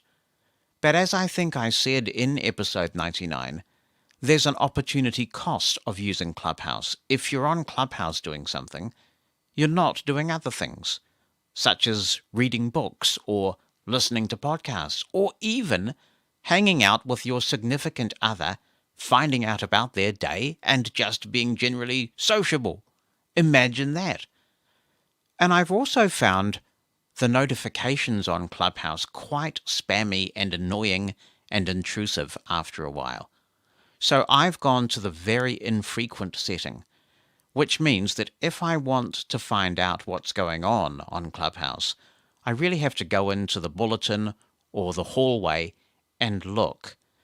Because I have a really busy day job, and just hearing Clubhouse constantly going off, sometimes with multiple notifications about the same Clubhouse event, it was distracting and frustrating. So I think Clubhouse needs to do a lot of work on notifications. I also wonder if usage is just trending a bit downwards. That's the perception I have. And I think the signal-to-noise ratio may be getting worse. There's still some very good conversations to be had on Clubhouse if you go looking for them, but there are also a lot of financial charlatans and get-rich-quick and all sorts of things, and sadly, and inevitably in this day and age, they are having to combat some pretty horrible racism and misogyny on the platform as well. So I'm not using it as much as I did. We still stream Mosen at Large on Clubhouse, and the Blind Podmaker Clubhouse room is going really well with the Blind Podcasters Roundtable, and I do pop on from time to time when I'm feeling like having a chat, but I'm definitely not checking into it as much as I used to, and I wonder if that's the case for you as well, or whether for you Clubhouse is as big as it ever was. Let me know what you think.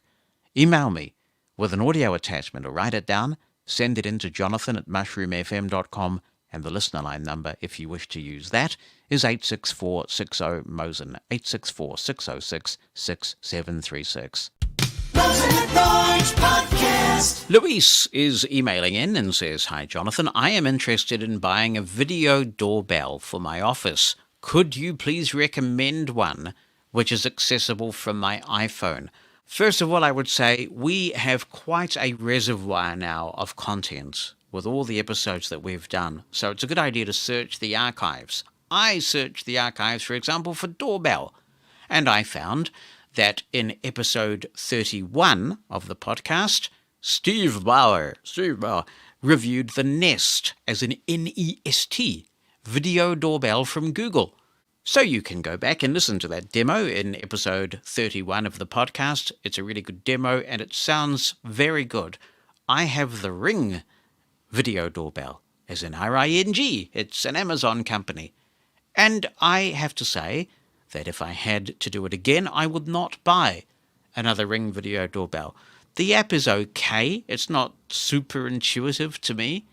whether I'm on the other side of town at my office or on the other side of the world. In days when we did that sort of thing, I can talk to whoever's at the door, but I don't think the audio quality is very good. If you listen to Steve Bauer's demo of the Nest video doorbell, it sounds to me like the quality of the audio from that is better than the quality of the Ring video doorbell, and we have the Pro version, so it's all hardwired in and good stuff like that. They are the only two that I know of. So if anyone wants to update us with other video doorbells they have tried and how accessible they are from the iPhone and what the audio quality is like, if you're talking to someone, then that would be good. But, Ring's okay. You can choose different kind of rings that it makes on your phone when someone pushes the button, so it may be adequate for what you are looking for. Now, of course, I would be very happy to demonstrate this Ring Video Doorbell Pro to you, if only somebody would come to the door, but nobody ever comes to my door and visits, so... Ring now. There is motion at your front door. There's motion at my front door. I wonder if someone's going to ring the bell. That'd be pretty exciting if we got that. You get that motion when somebody walks up the... There it goes. Oh, it cut off. But there's the doorbell. So why don't I go to the top here 69% and... notification center. Ring grouped now. Bell. Someone is at your front door. I'll double tap. 3 more. Ring now. Bell. Someone is at your... I'll double tap again, and that has opened the Ring app. Possibly close. And now we'll flick right. Settings. Front door. End call. Accept call. Accept call. Accept call. Close button. Hello, who's that at the front door talking? It's the big bad wolf. Oh, the big bad wolf. You sound very distorted on there. Are you talking right up to the doorbell? I am. Yeah, you might want to back off the doorbell. You sound like you're a Dalek. How's that? That's a bit better. How do I sound to you? You sound fine. Oh, that's good. Yeah, you must have been right up at the door because it sounded quite distorted. But no, that doesn't sound too bad, I suppose. Maybe they've improved the audio a little bit since I last played with it. Can I come in? We can hear the birds out there. Yeah. And the traffic? It works on a kind of like a Vox system. So when I talk, you cut out. And when I stop talking, you come back. Oh. Yeah.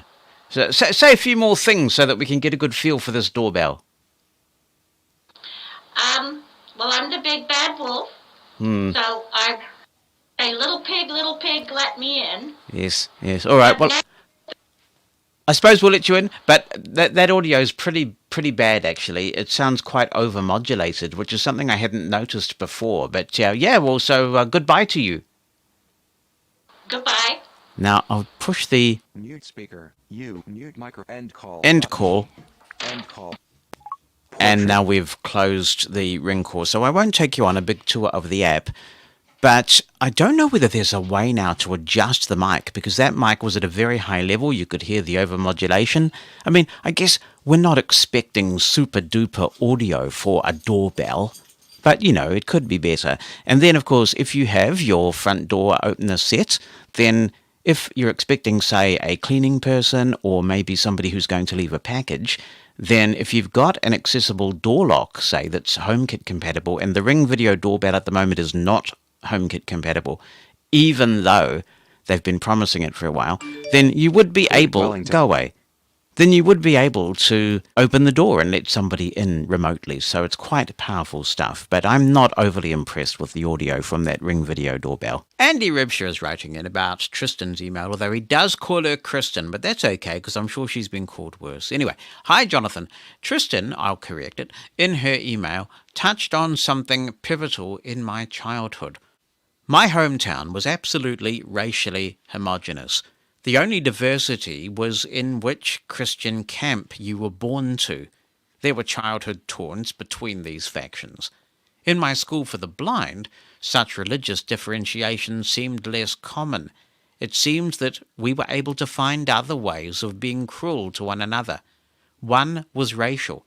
Yes, this was the 1960s, and we all overheard those sorts of remarks. When I was maybe 12 years old, I caught myself short while mocking a black girl. It was common to imitate each other's speech, but I horrified myself when I called her a not uncommon word.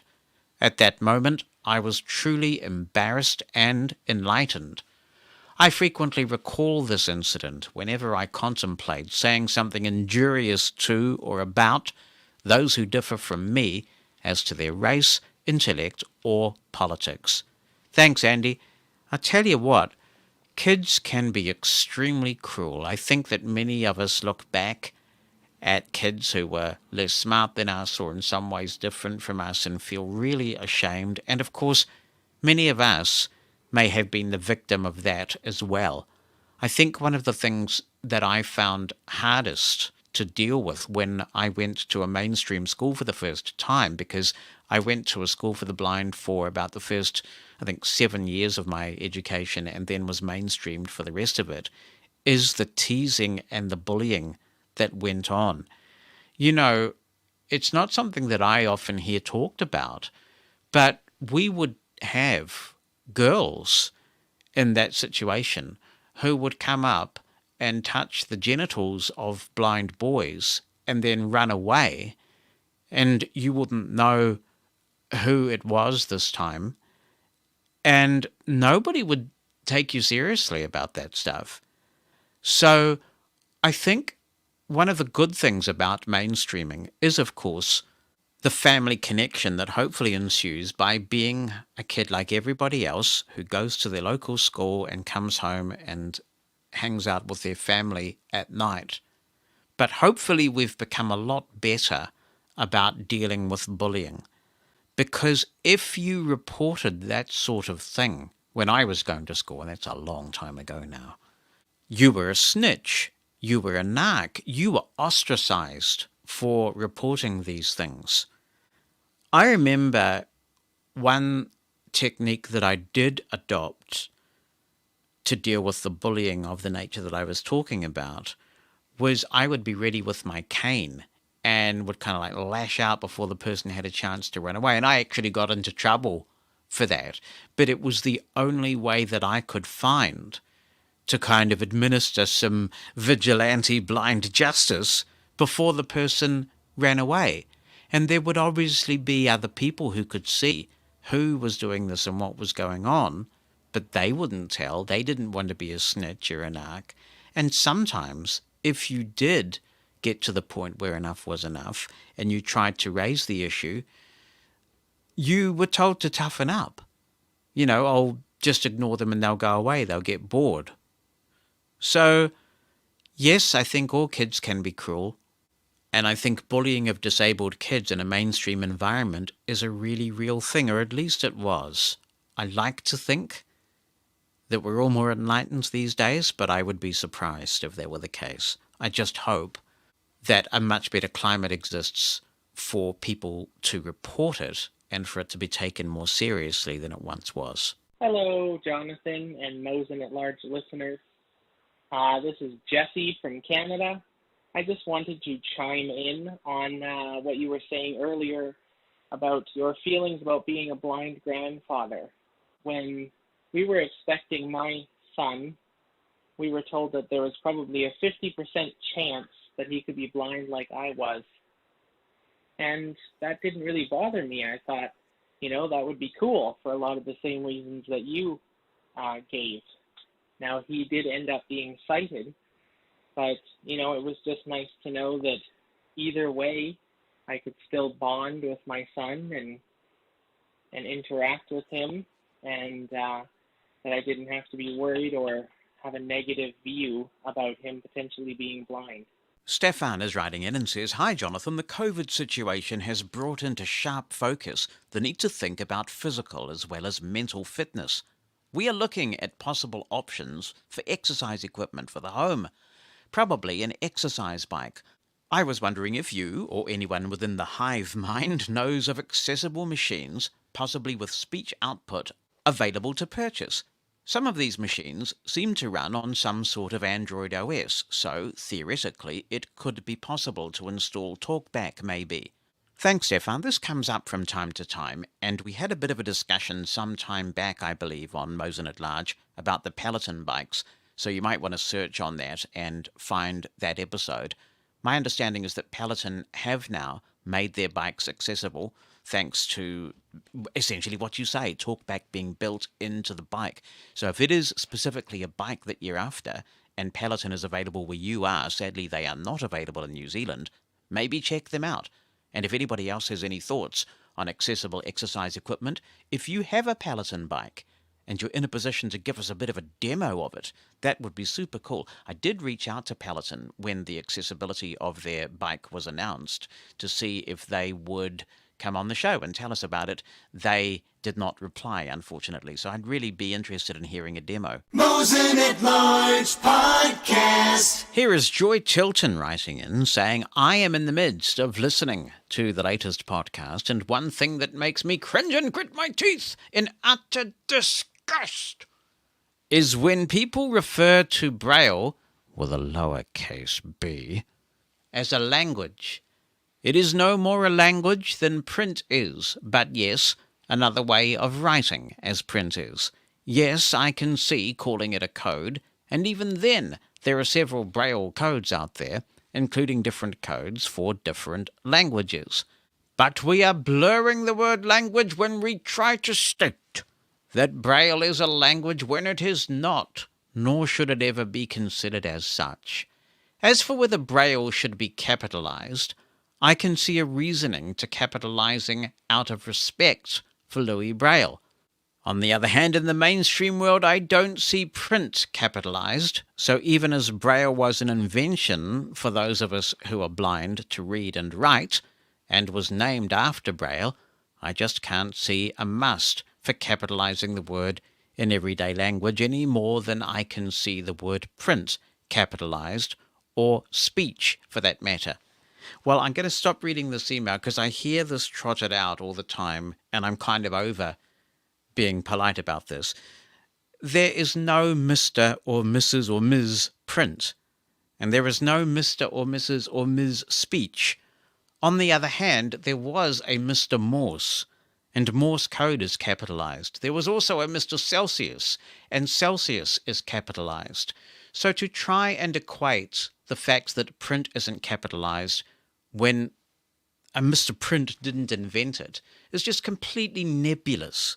It is nebulous, and it's disrespectful not to capitalize the code that was invented by somebody who actually went through a hell of a lot to give us this priceless gift that many of us use every day. And I, for one, would not have been able to do any of the jobs that I have held in my life without Mr. Braille's code and his sacrifice. Mr. Print, not so much. Braille, says Joy, is another way of communicating. I guess I have no problem either way as far as capitalizing versus not capitalizing Braille, but for God's sake, she says, in full reverb. Oh, I see. But for God's sake, do not, in blocked capitals, call Braille a language. Frustrated scream in parentheses. Yeah, somehow I don't think Joy likes Braille being called language. Do you get that impression? I think I get that impression, you know. That, Absolutely right, Jonathan. We are just about at the end of another enthralling edition of Mosen at Large. That's thanks to you, not to me. I really appreciate all of the contributions that have come in, and we're looking forward to more next week on the topics that we've talked about today, or anything else that you would like to raise. And just before we go, in case you joined us late, a reminder that Podfest Masterclass is basically what it sounds like. A masterclass put together by podcast experts or people who've been doing it a long time, at any rate. And I am giving a keynote this coming week at the pre-week of Podfest Masterclass. And because of that, they've given me this coupon thing where you can get $99 off your ticket. And it just so happens that $99 is the entry price of the basic tier. Now, with that one, you can't keep the recordings for life and various other things that you can do if you get the higher tier. So you might like to apply the $99 coupon to a higher tier. But if you just want to get in for free and listen live via Zoom to the various exhibitions and presentations, then you'd be most welcome. So I am going to put that in the show notes. If you are on our media list, and I hope you are, and if you're following us on Twitter at Mosen at Large, you will have seen that I have already circulated this link. And do join me and a lot of other podcasters for Podfest Masterclass. Whether you've always wanted to start a podcast or you're doing it already and just want to go to an extra level. And of course, we do have our blind podmaker community. You can join that on Clubhouse. You can find out all about it via the Mosen at Large media list as well. So it's going to be fun. And of course, I'll keep you company throughout the week on Mosen at Large here on Mushroom FM, and that happens at 2 a.m. and p.m. US Eastern Time. But right now it's time to say thank you so much for listening to Mosen at Large. It really has been a pleasure, and I appreciate you taking the time both to listen and to contribute in such large numbers. If you're not on Mushroom FM right now, then do switch over there, because Steve Cartway is next with the early years. Mosen